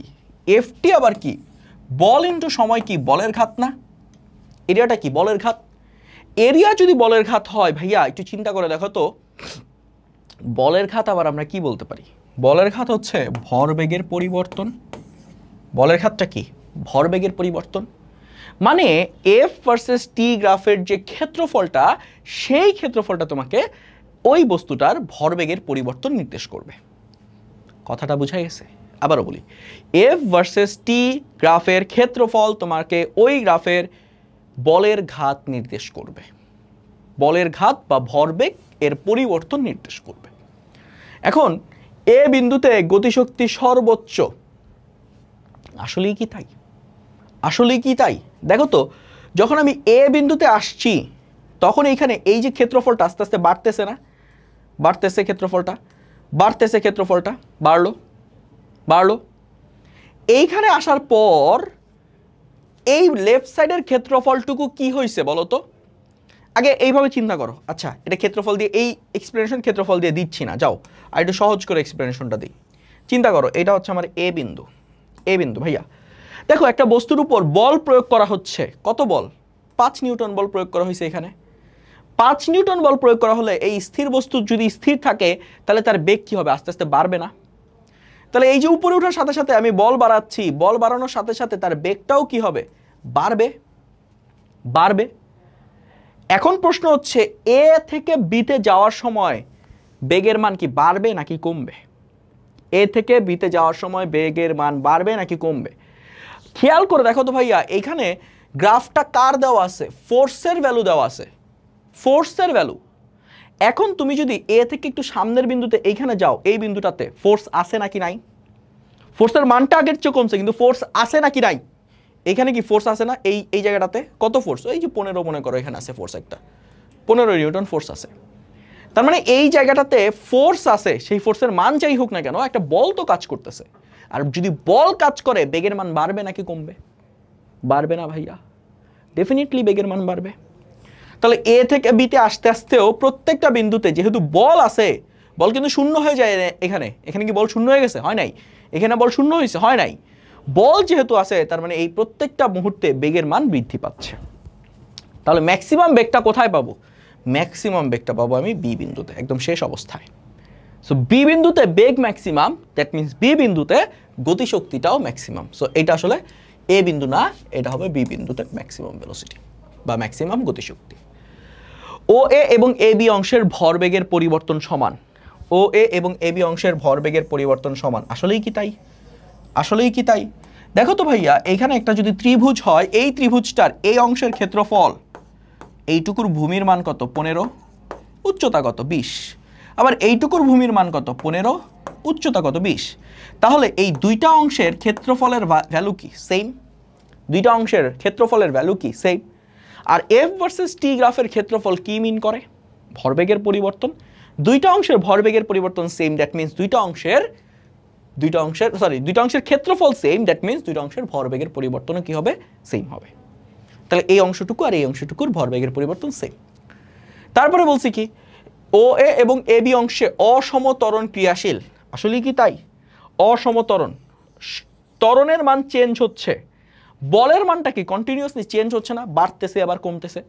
তাহলে বলের মান যদি চেঞ্জ হয়, আমরা কি জানি? এফ সমান সমান এম এ। এমটা কনস্ট্যান্ট, ফাইন, কোনো সমস্যা নাই। কিন্তু যদি এফ চেঞ্জ হয়, এর মানটাও কি হবে? চেঞ্জ হবে না? দ্যাট মিনস এখানে আবার অসমতরণ, এ পরিবর্তনশীল। বল যেহেতু পরিবর্তনশীল, ত্বরণটাও পরিবর্তনশীল, অসমতরণ। তাহলে কারেক্ট অ্যান্সার হচ্ছে 2 আর 3। 2 আর 3 হচ্ছে কারেক্ট অ্যান্সার, এখানে অপশনে নাই। এইটা মনে করো 2 আর 3 আমি লিখে দিলাম। সো সি হচ্ছে কারেক্ট অ্যান্সার। হ্যাঁ, সি হচ্ছে কারেক্ট অ্যান্সার। এ নাম্বারটা কিন্তু, এক নাম্বারটা কিন্তু কারেক্ট অ্যান্সার না, মাথায় রাখো এটা। এরপরে এই যে এই পয়েন্টের পরে গেলে কিন্তু, এই পয়েন্টের পরে গেলে কিন্তু বেগের মান বাড়বে, কমবে না। বেগের মান কি হবে? বাড়বে। পরেরটা দেখো, একটা বুলেট তক্তার ম্যাথ আছে। একটি বন্দুক থেকে 10 গ্রাম ভরের একটি বুলেট, 10 গ্রাম ভরের একটি বুলেট এত বেগে ছাড়া হলো 15 সেন্টিমিটার পুরো একটি কাঠের টুকরা ভেদ করার পর তা থেমে গেল। বুলেটের প্রয়োগকৃত বলের মান কত? একটা ভেদকৃত কোনো একটা জায়গা আছে, মানে কোনো একটা কিছু আছে, কি কিসে আছে? কাঠের টুকরা। এই কাঠের টুকরাতে ঢোকার সময় তার বেগ কত? 1000 কিলোমিটার পার আওয়ার। বের হওয়ার সময় তার বেগ কত? এটা ইউ হলে এটা ধরলাম v, 0 metre per second. Kilometre per আওয়ারকে সর্বপ্রথম যেটা করবা সেটা হচ্ছে এটা মিটার পার সেকেন্ডে কনভার্ট করো। 1000 divided by 3.6 metre per second করলাম, কনভার্ট হইল, কনভার্ট করলাম। এখান থেকে এইটুকু ডিস্টেন্স কত দেওয়া আছে প্রশ্নের মধ্যে? 15 সেন্টিমিটার। তাহলে এখানে এইটার ভ্যালু হচ্ছে এস। তোমরা এখান থেকে একটা ফর্মুলা কি জানো? ভি স্কোয়ার সমান সমান ইউ স্কোয়ার প্লাস 2as।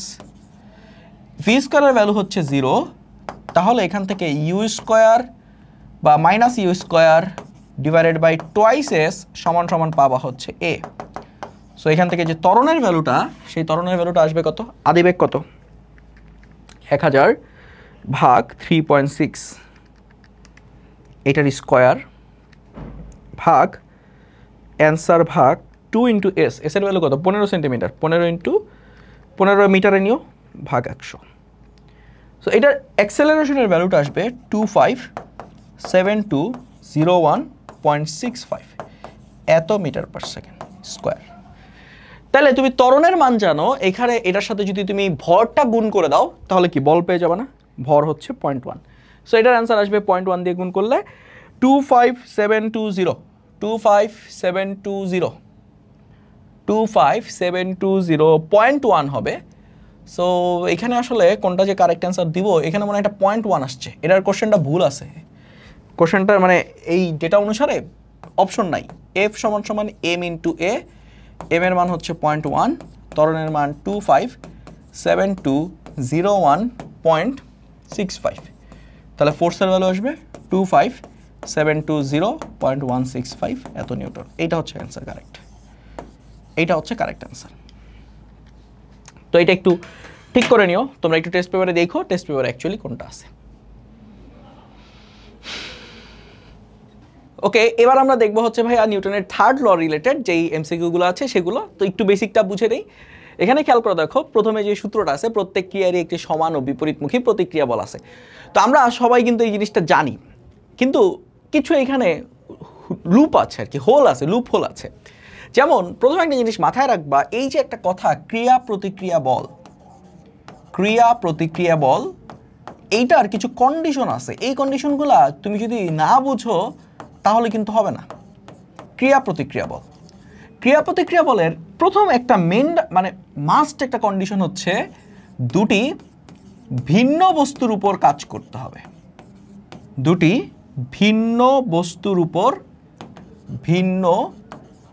বস্তুর উপর ক্রিয়াশীল হতে হবে।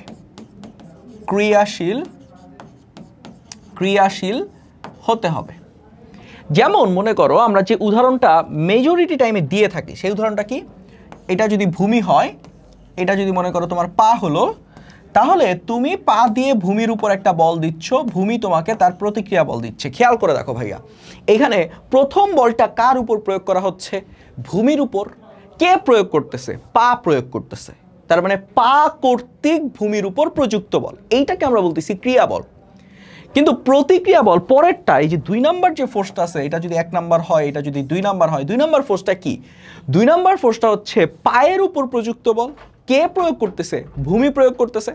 তার মানে এইখানে আমরা একটা জিনিস ক্লিয়ার যে 1 নাম্বার বলটা কাজ করতেছে ভূমির উপর এবং 2 নাম্বার বলটা কাজ করতেছে পায়ের উপর। এবার ধরে নাও এই 1 নাম্বার বলটাকে আমরা ধরলাম F1, 2 নাম্বার বলটাকে ধরলাম F2। আমি কি তাহলে লিখতে পারবো according to the third law of Newton F1 সমান সমান হবে F2, মান সমান এবং দিক যেহেতু বিপরীত তাই এটাকে আমি নেগেটিভ সাইন দিয়ে লিখে ফেললাম। এবার আমি যদি একটা কাজ করি, সেই কাজটা কি? এই F2টাকে রাইট সাইড থেকে লেফট সাইডে নিয়ে আসলাম F1 প্লাস F2 সমান সমান হচ্ছে 0। রাইট সাইডে 0 মানে কি জানো মনে আছে? রাইট সাইডে 0 মানে কি ভাইয়া? সাম্য তৈরি হয়েছিল, নেট ফোর্স 0। তার মানে এইখানে আমরা বলতে পারবো সাম্যাবস্থা তৈরি হয়েছে। ওকে, ক্লিয়ার? বুঝতে পারছো?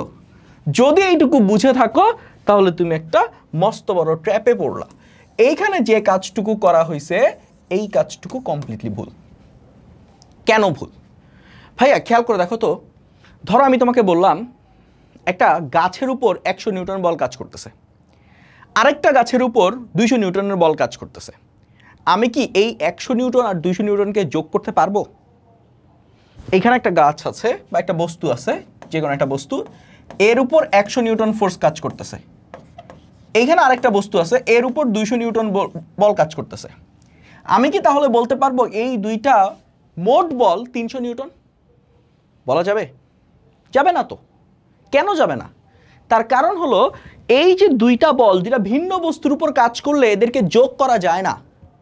যোগ করার বা লব্ধি বের করার একমাত্র কন্ডিশন হচ্ছে বলগুলা একই বস্তুর উপর কাজ করাইতে হবে। এখানে কি দুইটা বল একই বস্তুর উপর কাজ করছে? করে নাই কিন্তু। তার মানে তুমি এই দুইটার লব্ধি বের করতে পারবা না। লব্ধি বলে কিছু এক্সিস্ট করে না, এই দুইটার কিছু নাই আসলে। তাহলে এখানে খেয়াল করে দেখো, F1টা কাজ করতেছে কার উপর? ভূমির উপর। F2টা কাজ করতেছে কার উপর? পায়ের উপর। হ্যাঁ, এদের মান সমান, এদের দিক ভিন্ন, কিন্তু তাই বলে তুমি তাদেরকে কি করতে পারবা না? এইভাবে যোগ করতে পারবা না এবং বলতে পারবা না সাম্যাবস্থা তৈরি হয়েছে। এইটা বলা যাবে না। ঠিক আছে? একটা মেজর ভুল আছে, কনসেপচুয়াল ভুল আছে। ভূমির উপরে একটা বস্তু রাখছি, এই বস্তুটার ওজন বল কাজ করতেছে নিচের দিকে mg, এবং ভূমি একটা প্রতিক্রিয়া বল দিচ্ছে n। তোমরা এখান থেকে দেখে বলো যে mg আর n হলো ক্রিয়া প্রতিক্রিয়া বল। এইটা আসলে কমপ্লিটলি ঠিক না। কমপ্লিটলি কি? একটুও ঠিক না। কেন? mg কার উপর কাজ করতেছে ভাইয়া? mg মানে কি? ওজন বল। ওজন বল কার উপর কাজ করে? বস্তুর উপর কাজ করে না। ওজন মানে কি? পৃথিবী আমাদেরকে যে বলে টানছে তাকে আমরা বলতেছি mg বা ওজন বল। পৃথিবী আমাদের এই বলটা দিয়ে টানছে, আমাদেরকে টানছে বা বস্তুকে টানছে, তাহলে কার উপর বলটা পৃথিবী প্রয়োগ করতেছে? বস্তুর উপর। তাহলে mgটা কাজ করতেছে বস্তুর উপর। mg কাজ করতেছে বস্তুর উপর। n কার উপর কাজ করতেছে? nও তো ভাইয়া বস্তুর উপরই কাজ করতেছে, বস্তুর উপরই কাজ করতেছে। তাহলে দুইটা বল যদি বস্তুর উপরই কাজ করে, এরা কি আমি ক্রিয়া প্রতিক্রিয়া বলতে পারবো? পারবো না। খেয়াল করে দেখো, এই যে এইখানে বলছে কি দুইটা ভিন্ন বস্তুর উপর কাজ করাইতে হবে। এই দুইটা বল দুইটা ভিন্ন বস্তুর উপর কাজ করছে না, একই বস্তুর উপর কাজ করতেছে। তাই mg আর n ক্রিয়া প্রতিক্রিয়া বল হবে না। হবে না ভাইয়া। বুঝা গেছে? এই কনসেপ্টটুকু ক্লিয়ার করা লাগবে। ক্রিয়া প্রতিক্রিয়া বল কখনোই এই যে বলের সাম্য এটা ক্রিয়েট করতে পারে না, সাম্যাবস্থা ক্রিয়েট করতে পারে না। সাম্যাবস্থা ক্রিয়েট করতে পারে যখন অনেকগুলা বল একটা বস্তুর উপর কাজ করে, কিন্তু এখানে বল দুইটা ভিন্ন বস্তুর উপর কাজ করবে। ক্লিয়ার? বুঝা গেছে? এরপরে আমাদের হচ্ছে সংঘর্ষ রিলেটেড একটা টার্ম আছে। আমরা এখান থেকে ভরবেগের সংরক্ষণশীলতা নীতিটা শিখি। সেটা কি? ধরো এখানে একটা বস্তু আছে m1, এইটা u1 বেগে চলতেছে। এখানে আরেকটা বস্তু আছে m2, এইটা u2 বেগে চলতেছে। এদের মধ্যে একটা থুপ করে সংঘর্ষ হলো। সংঘর্ষের পরে m1 ভরের বস্তুটা এই দিকে v1 বেগে যাচ্ছে, m2 ভরের বস্তুটা ওই একই দিকে, লেটস একই দিকে বা অন্যদিকে হোক, what ever it is, v2 বেগে যাচ্ছে।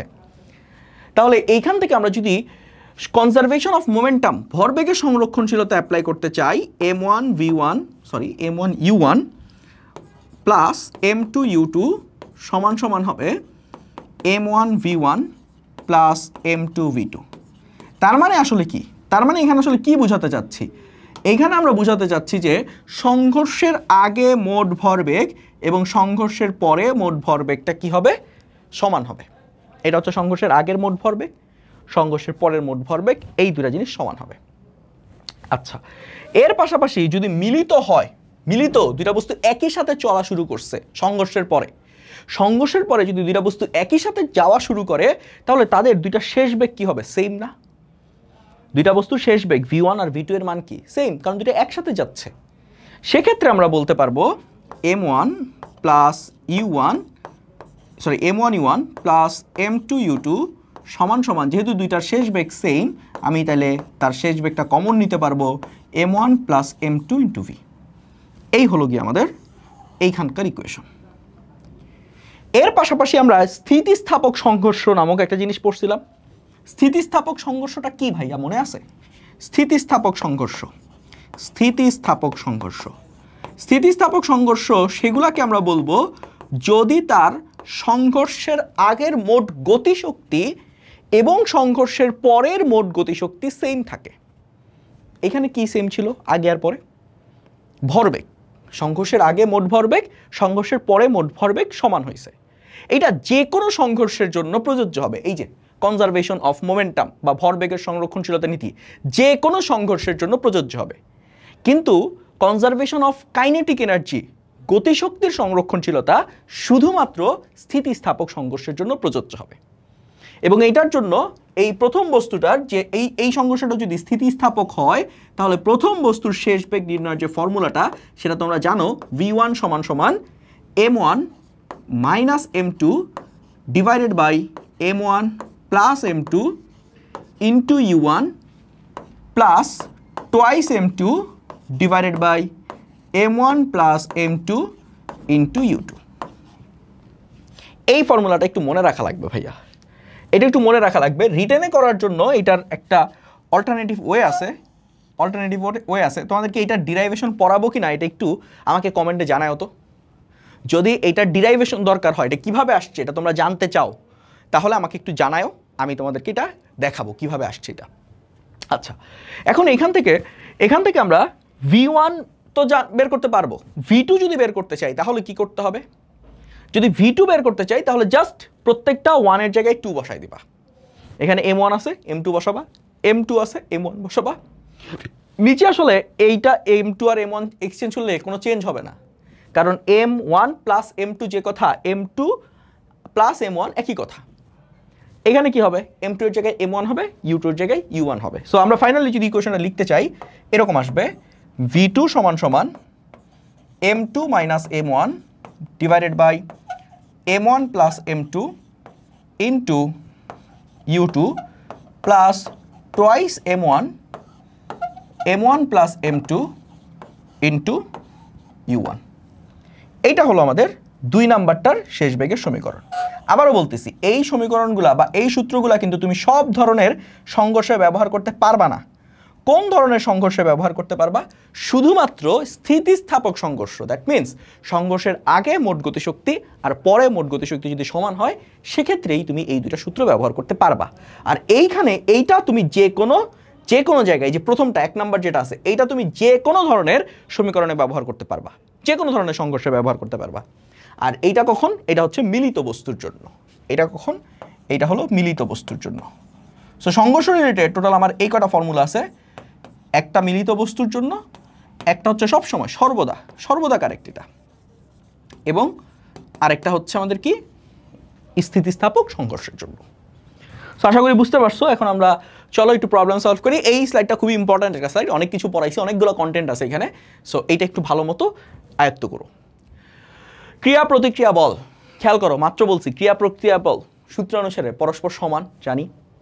তারপরে কি একই সময় ধরে ক্রিয়া করে, এটা নিয়ে কিছু পরে বলতেছি। একই বস্তুর উপর ক্রিয়া করে না ভাইয়া, এইটা কিন্তু হবে না। এটা খুবই ইম্পর্টেন্ট কথা, এটা হবে না। যেটা হবে না সেটা আগে দাগাচ্ছে, এটা হবে না। একই অভিমুখে হয় না, বিপরীত মুখে কাজ করে, একটার অপোজিট, এটাও হবে না। পরস্পর সমান, এইটাও হবে না। এখন এখানে আমার মাত্র অপশন বাকি থাকতেছে হচ্ছে একটা, একই সময় ধরে ক্রিয়াশীল। হ্যাঁ, এটা কেন হবে? কারণ যতক্ষণ ধরে তুমি ভূমির উপর ফোর্স দিচ্ছিলা, ততক্ষণ ধরেই কি ভূমি তোমার উপর ফোর্স দিচ্ছে। সো ক্রিয়া প্রতিক্রিয়া বল একই সময় ধরে ক্রিয়াশীল হয় নির্দিষ্ট টাইম জুড়ে। ওইটা যদি 10 সেকেন্ড ধরে কাজ করে, ওইটাও F1 যদি 10 সেকেন্ড ধরে কাজ করে, F2টাও 10 সেকেন্ড ধরেই কাজ করবে। সো এটার অ্যান্সার হচ্ছে একই সময় ধরে ক্রিয়াশীল। পরেরটা, বস্তু দ্বারা মিলিত বেগ বের করা লাগবে। খুবই ইম্পর্টেন্ট এখানে একটা খুবই ইম্পর্টেন্ট জায়গা আছে, সেটা হচ্ছে খেয়াল করে দেখো তো, প্রথমটার আদিবেগের ডিরেকশন আর 2 নাম্বারটার আদিবেগের ডিরেকশন কি অপোজিট না? এই দুটার যদি মিলিত অবস্থায় হয়, তাহলে আমরা সূত্র কি জানি মিলিত বেগের জন্য? m1 u1 plus m2 u2 সমান সমান m1 plus m2 into v, এটা আমরা জানি। মান বসাও। 1 নাম্বারটার ভর কত? 4 কেজি। 1 নাম্বারটার বেগ কত? 12, ধরলাম 12 এটা, যোগ 2 নাম্বারটার ভর কত? 6। এইখানে একটা ইম্পর্টেন্ট নোটিশন, মানে একটা খুব ইম্পর্টেন্ট কথা মাথায় রাখবা, যেহেতু প্রথমটার আদিবেগ আর দ্বিতীয়টার আদিবেগ অপোজিট ডিরেকশনে, 12 মিটার পার সেকেন্ডটাকে আমি পজিটিভ ধরছি, তাহলে তার অপোজিট ডিরেকশনে যে 4 মিটার পার সেকেন্ড কাজ করতেছে এইটাকে আমার নেগেটিভ ধরা লাগবে। এই জন্য আমি ধরলাম এইটা হচ্ছে আমার নেগেটিভ। এইটা সমান সমান m1 প্লাস m2। তাহলে আমরা মনে রাখো ভাইয়া, 12কে ডান দিককে ধরছি পজিটিভ, বাম দিককে ধরবো কি তাহলে? নেগেটিভ। এটা ইম্পর্টেন্ট কথা, এটা ধরবো নেগেটিভ। এরপর এইটা সমান সমান m1 এর মান কত? 4 প্লাস 6 ইন্টু v। তাহলে এখান থেকে আমাদের 4 12 48 মাইনাস 4 6 26, সো এই সাইডে থাকতেছে হচ্ছে 24 equal to 10 v। So v এর যে ভ্যালুটা, v এর ভ্যালুটা হচ্ছে 2.4 মিটার পার সেকেন্ড। সো এখান থেকে আমাদের এ নাম্বারটা হচ্ছে কারেক্ট আনসার। ঠিক আছে, বস্তুদ্বয় মিলিত হওয়ার পর কোন দিকে যাবে, কোন দিকে চলবে? খেয়াল করে দেখো তো ভাই, আমার এই অ্যান্সারটা কি আসছে? পজিটিভ অ্যান্সার আসছে না? ভি এর মানটা পজিটিভ আসা মানে কি? তুমি পজিটিভ ডিরেকশন যেটাকে ধরছো, দ্যাট মিনস ডান দিক যেটাকে ধরছো, সেই দিকে তারা চলতে থাকবে।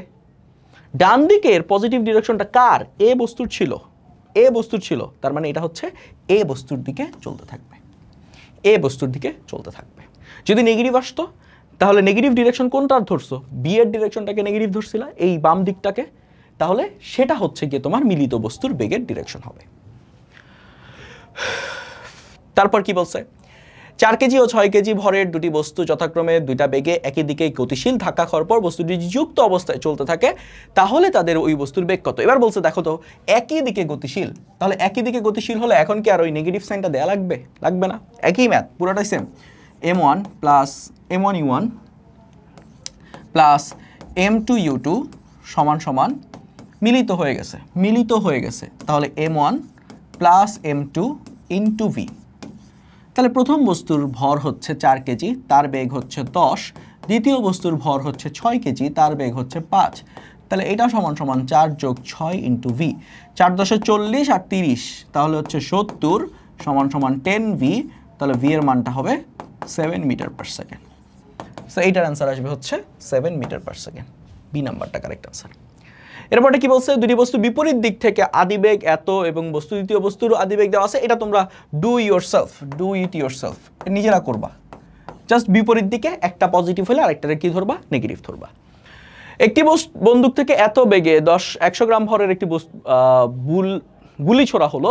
বন্দুকের ভর এত হলে বন্দুকের পশ্চাৎ বেগ। খুব ইম্পর্টেন্ট জায়গা, খুবই ইম্পর্টেন্ট এটা, এটা তোমরা সবাই মোটামুটি করে আসো একাডেমিকের মধ্যে। একটা বন্দুক আছে, এই বন্দুকের মধ্যে একটা গুলি আছে, বন্দুকের মধ্যে একটা কি আছে? গুলি আছে। এটা মনে করো গুলি। ভাইয়া ইনিশিয়ালি বন্দুকের বেগ কত? ইনিশিয়ালি বন্দুকের বেগ কত? 0। গুলির বেগ কত? 0। এবং দুইটা কি একই সাথে আছে না? ইনিশিয়ালি ছোড়ার আগে দুইটা কি একই জায়গায় আছে? তার মানে ইনিশিয়ালি দুইটার বেগই 0 এবং দুইটা মিলিত অবস্থায় আছে। ফাইনালি কি হয়েছে এখান থেকে? ফাইনালি যেটা হবে আমরা এখান থেকে বলতে পারবো, কি বলতে পারি যে এইটার পরবর্তী যে অবস্থা, পরবর্তী অবস্থায় এইখানে আমার বন্দুকটা তো বন্দুকের মতোই, মানে এখানে এরকম ধরো আছে। এই যে এই বুলেটটা এখন বের হয়ে যাবে, এই ধরো বের হয়ে এখানে গেল, এখান থেকে এটাও বের হয়ে এখানের সাথে চলে গেল, বের হয়ে গেল। তাহলে বের হওয়ার সময় বুলেটের বেগটা কত? গুলির বেগটা কত? 5000 metre per second. 5000 metre per second, অনেক বেশি বেগে নিক্ষেপ করছি। আর এই বুলেটের ভর কত? 100 গ্রাম। গুলির কি অবস্থা? গুলির যেই গুলি তো এটা, সরি, বন্দুকের কি অবস্থা? বন্দুকের ভর হচ্ছে 2 কেজি। এবার একটা জিনিস চিন্তা করো তো, সংঘর্ষের আগে তারা একই অবস্থায় ছিল। এখানে আসলে সংঘর্ষ ঘটে নাই, বাট আমরা হচ্ছে গিয়ে এইটা এভাবে চিন্তা করতে পারি, এই বস্তুটার উপর তো, বা এই যে বুলেট আর হচ্ছে গিয়ে গুলি, এটার উপর বুলেট আর বন্দুক এর উপর তো বাইরে থেকে কোনো ফোর্স আসে নাই, এক্সটার্নাল কোনো ফোর্স নাই। তার মানে এই সিস্টেমটারও ভরবেগ কি থাকবে? কনজার্ভ থাকবে বা সংরক্ষিত থাকবে, এইভাবে চিন্তা করতে পারো। এবার একটু খেয়াল করে দেখো তো, ইনিশিয়ালি তার ভরবেগ কত? দুইটার বেগই হচ্ছে 0। তাহলে m1 u1 plus m2 u2 সমান সমান আমরা জানি m1 v1 plus m2 v2। Initially দুইটাই 0, তাহলে লেফট সাইডটা হয়ে যাচ্ছে 0। রাইট সাইডটা এই যে গুলির ভর কত 100 গ্রাম মানে 0.1, বেগ কত 5000 প্লাস M2 এই যে বন্দুকের ভর কত 2 কেজি ইন্টু V2। তাহলে এখান থেকে আমাদের যে V2 এর ভ্যালুটা আসবে 5000 ইন্টু 0.1 মানে 500 মাইনাস 500/2 মানে হচ্ছে মাইনাস 250 মিটার পার সেকেন্ড। এখন এখানে একটা কথা আছে, এই মাইনাসটা দ্বারা আসলে কি বোঝাচ্ছে, মাইনাসটা দ্বারা আসলে কি মিন করতেছে, নেগেটিভটা দ্বারা কি মিন করতেছে?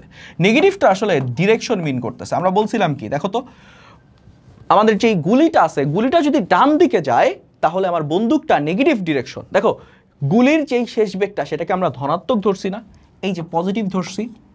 এটা যদি পজিটিভ হয় তাহলে বন্দুকের বেগটা যেহেতু নেগেটিভ আসছে, দ্যাট মিন্স বন্দুকটা তার অপোজিট ডিরেকশনে 250 মিটার পার সেকেন্ড বেগে গতিশীল হয়েছে।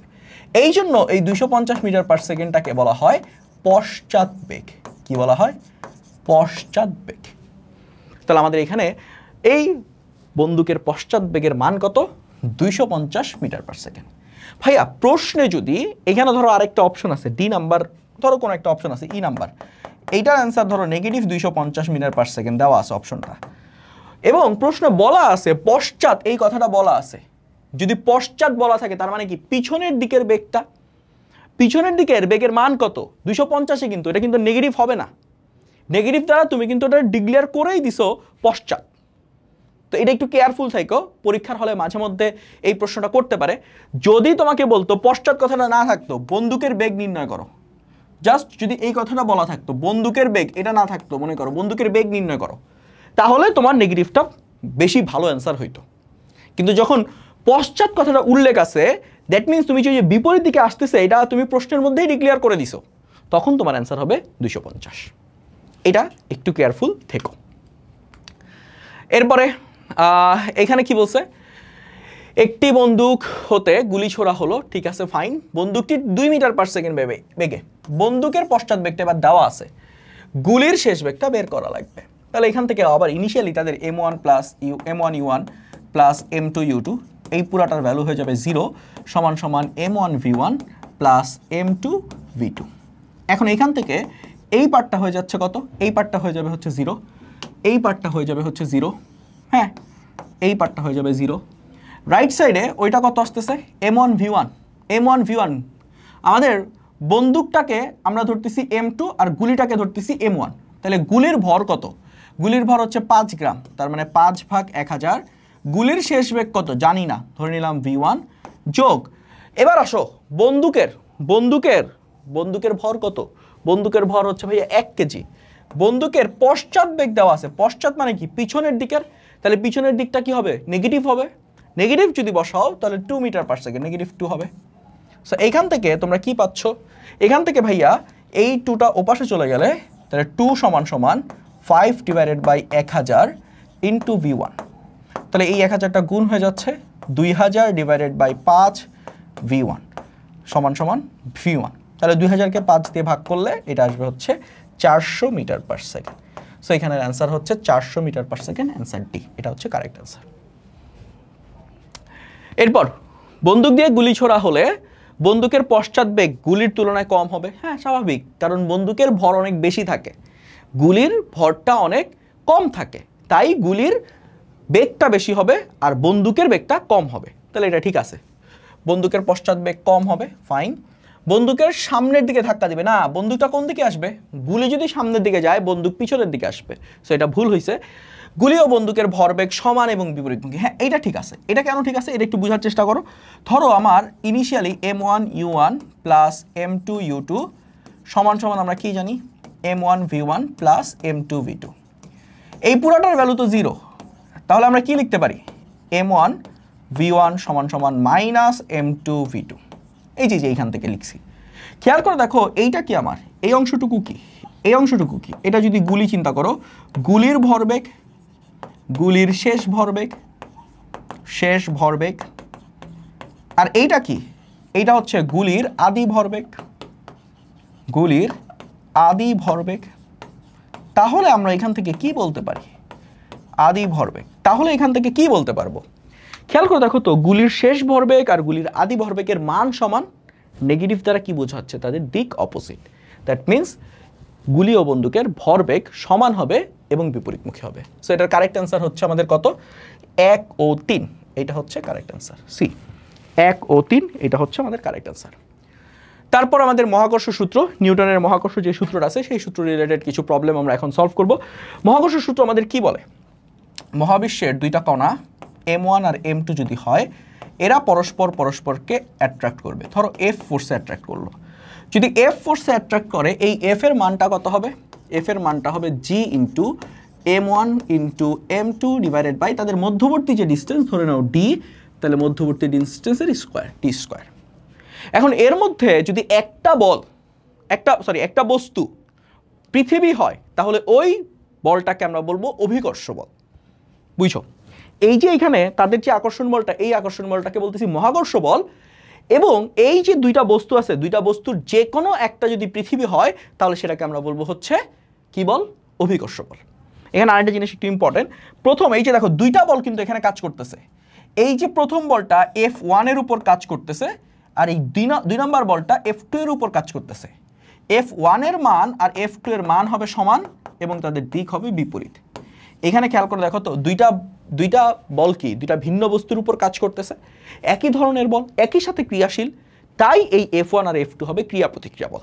এই দুইটা হবে ক্রিয়া প্রতিক্রিয়া বল। মাথায় রেখো, F1 আর F2 মহাকর্ষ বলের যে একজোড়া বল থাকে, সেই একজোড়া বল হবে ক্রিয়া প্রতিক্রিয়া বল, এবং এই ক্রিয়া প্রতিক্রিয়া বলটা হবে নিউটনের তৃতীয় সূত্র অনুসারেই সমান এবং বিপরীতমুখী। এই জন্য আমরা এইটা লিখছি। আচ্ছা, এবং এটার মান কত? F1 এর মান ওইটা, F2 এর মান ওইটা। কেন? কারণ সমান তো, মান তো সমান দুইটারই, ক্রিয়া প্রতিক্রিয়া বল, মান তো সমান হবে। ঠিক আছে, এবার এখান থেকে ভূপৃষ্ঠে যখন আসে, ভূপৃষ্ঠে মনে করো আসি, ভূপৃষ্ঠে আমরা এখান থেকে একটা অভিকর্ষ ত্বরণের সমীকরণ পাই, জি এর একটা সমীকরণ পাই।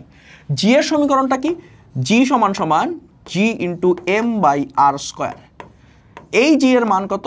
এই জি এর মান হচ্ছে 6.673 ইন্টু 10⁻⁻11, একক হচ্ছে newton metre square per kg square. মাথায় রেখো জি এর একক কি? মান এবং একক দুইটাই মাথায় রেখো। 6.673 into 10⁻⁻11 newton metre square per kg square, এটা হচ্ছে জি এর একক। এবার এই যে এখান থেকে আমরা যে জিটা পাইছি, এটা কি? এটা তো অভিকর্ষীয় ত্বরণ। অভিকর্ষীয় ত্বরণের মানটা পৃথিবীর উচ্চতা বাড়ার সাথে সাথে চেঞ্জ হয়। যদি আমি ভূপৃষ্ঠ থেকে এবার এই উচ্চতায় যাই, দেখো তো কেন্দ্র এখানে ছিল, কেন্দ্র থেকে এইটুকুর পৃষ্ঠের দূরত্বটা কি? আর না, এই জন্য এখানে নিচে আসছে আর স্কোয়ার। এখন কেন্দ্র থেকে যদি এই উচ্চতায় যায়, পৃষ্ঠ থেকে যদি এই উচ্চতায় যায়, তাহলে কেন্দ্র থেকে কতটুকু দূরে আছে?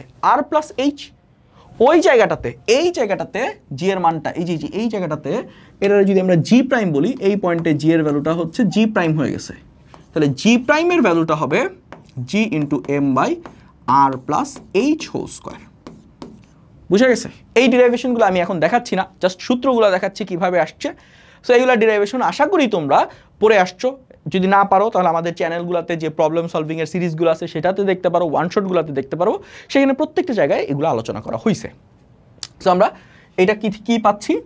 ভূপৃষ্ঠ থেকে এই উচ্চতায় জি এর ভ্যালু। ওকে, চলো এবার আমরা তাহলে একটু আগাই।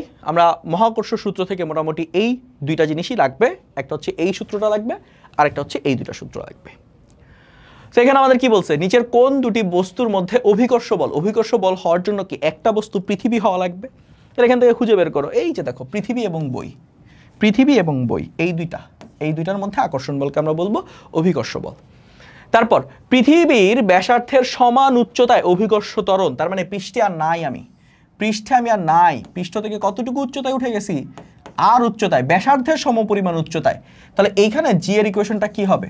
জি প্রাইম সমান সমান জি into M by r plus h ছিল, তাহলে r plus r whole square, তাহলে g into M by twice r whole square সমান সমান হবে জি into M by 4r square. এখান থেকে ভাইয়া এই যে জিএম বাই আর স্কোয়ার, এটা কি আমার পৃথিবী পৃষ্ঠে জি এর মানের সমীকরণ না? জিএম বাই আর স্কোয়ার কি পৃষ্ঠে জি এর সমীকরণ।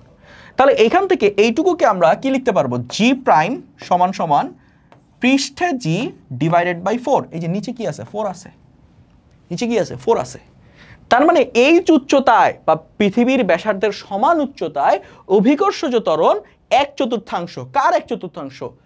ওইটা তো বুঝাইছে আর কি, যে তোমার পৃষ্ঠের যে জি তার 1/4। ঠিক আছে, তার মানে এটা ওকে। ওকে, এরপর কি বলছে? পৃথিবীর ব্যাসার্ধের বর্গের ব্যস্তানুপাতিক। পৃথিবীর ব্যাসার্ধের বর্গের ব্যস্তানুপাতিক, এই যে এই উচ্চতায় যে আসছি আমি, এই জি এর ভ্যালুটা কি ব্যাসার্ধের বর্গের ব্যস্তানুপাতিক। দেখো তো এই উচ্চতায়, এই উচ্চতাটাতে কি জি প্রাইমের যে ইকুয়েশনটা সেটা কি আসছে? gm/r+h² না, এটা ছিল না? এটা কি আর এর ব্যস্তানুপাতিক? এই যে জিটা কি আর এর ব্যস্তানুপাতিক নাকি r+h এর ব্যস্তানুপাতিক? বুঝছো কিন্তু ভাইয়া, এটা কিন্তু আর এর ব্যস্তানুপাতিক না, r+h এর ব্যস্তানুপাতিক। তার মানে আমরা এটাকে ঠিকভাবে বলতে পারবো না, এটাকে ঠিকভাবে বলতে পারবো না। তবে এখানে একটু ঘাপলা আছে। এই যে এই প্রশ্নটাতে তোমাকে যদি যে কোনো জায়গায় বলতো তাহলে ঘাপলাটা থাকতো না, কিন্তু এই প্রশ্নে একটু ঘাপলা আছে। কেন ঘাপলাটা? দেখো তো, আমরা ফাইনালি জি এর যে ইকুয়েশনটা পাইছি সেই ইকুয়েশনটা কি দেখো তো। ফাইনালি জি এর ইকুয়েশনটা কোনটা পাইছি? এইটা না? এইটা জি এর ইকুয়েশন, এই উচ্চতায়। তাহলে জি প্রাইম সমান সমান gm/4r²। বুঝছো? তোমাকে যদি যে কোনো উচ্চতা বলতো তাহলে 2 নম্বর স্টেটমেন্টটা সঠিক না, কারণ যে কোনো উচ্চতার জন্য r+h এর বর্গের ব্যস্তানুপাতিক।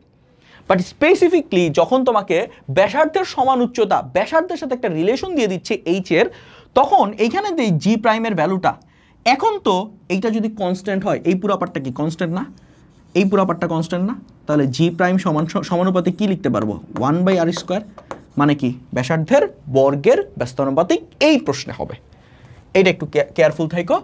এইটা হচ্ছে যে কোনো উচ্চতার জন্য এটা কারেক্ট না, কিন্তু স্পেসিফিকলি এই প্রশ্নের জন্য এটা কারেক্ট হবে। উচ্চতার উপর নির্ভর করে, হ্যাঁ ঠিক আছে, উচ্চতার উপর তো নির্ভর করবেই। সো এটার কারেক্ট অ্যান্সার হচ্ছে গিয়ে ডি নাম্বারটা অ্যান্সার। ওকে, 1, 2, 3। সুতার টান রিলেটেড প্রবলেমগুলো তোমাদের অনেক প্যারা খাইতে হয়, আমি জানি এই জিনিসটার। সো এটার একটা সহজ একটা মেথড তোমাকে আমি শিখাই দিব এখন।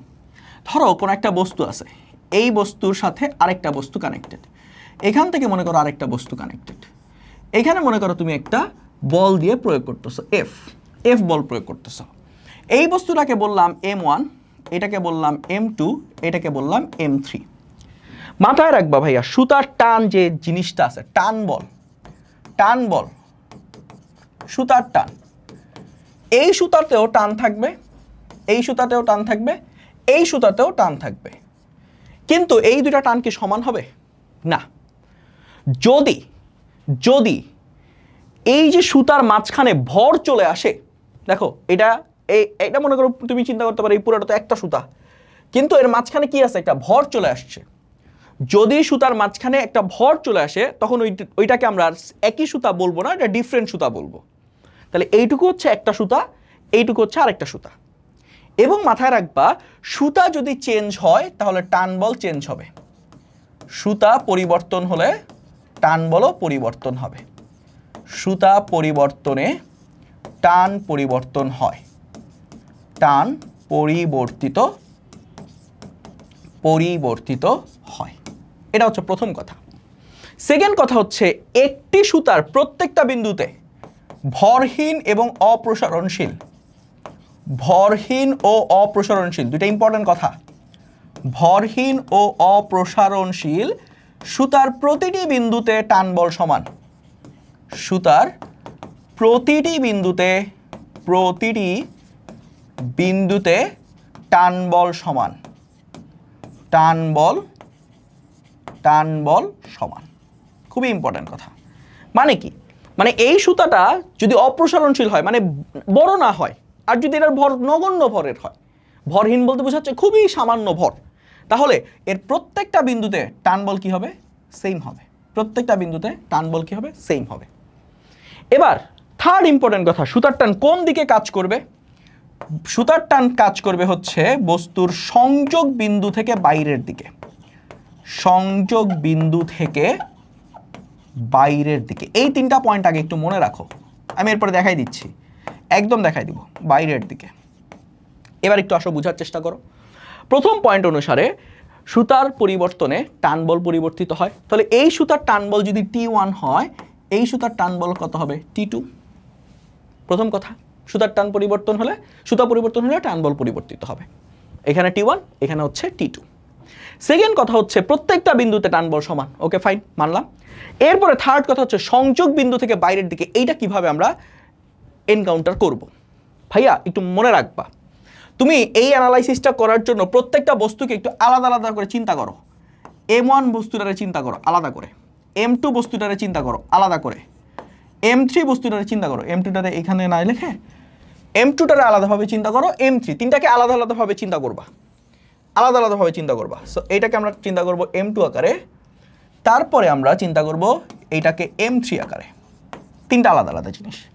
এখন যখন তিনটা আলাদা আলাদা জিনিস, M3 এর উপর খেয়াল করো F বলটা কাজ করতেছে, ডান দিকে F বল, এবং বাম দিকে দেখো একটা সুতা আছে, বাম দিকে একটা সুতা আছে আপু। তো যদি এই বাম দিকে একটা সুতা থাকে, তাহলে এই সুতার সংযোগ বিন্দু, এইটা সংযোগ বিন্দু থেকে তাহলে বাইরের দিকে একটা টান বল কাজ করবে। এই যে সংযোগ বিন্দু, সংযোগ বিন্দু থেকে বস্তুর বাইরের দিকে, বস্তুর বাইরের দিকে, তাহলে বস্তুর ভিতরের দিক ডান দিক, বস্তুর বাইরের দিক বাম দিক। তাহলে সংযোগ বিন্দু থেকে বাইরের দিকে কোন টান বলটা কাজ করতেছে? T1 টান বল কাজ করতেছে, ঠিক আছে। এরপর M2 ভরের বস্তুর উপর, এইটা হচ্ছে সংযোগ বিন্দু, এই যে সুতার সংযোগ বিন্দু, তাহলে এই সংযোগ বিন্দু থেকে বাইরের দিক কোনটা? এইটা, এখানে একটা টান বল কাজ করবে। এই টান বলের মান কত? ভাইয়া দেখো তো, এই M2 এর সাথে এখানে কি 1 নম্বর সুতাটাই কানেক্টেড না? এবং 1 নম্বর সুতার এই বিন্দুতে টান বলের মান যা হবে, এই বিন্দুতে টান বলের মান কি হবে? সেম হবে না? সেম সুতা, প্রত্যেকটা বিন্দুতে টান বল কি হবে? সমান হবে। তাহলে এইখানের টান বলটাও আমরা পাবো হচ্ছে T1।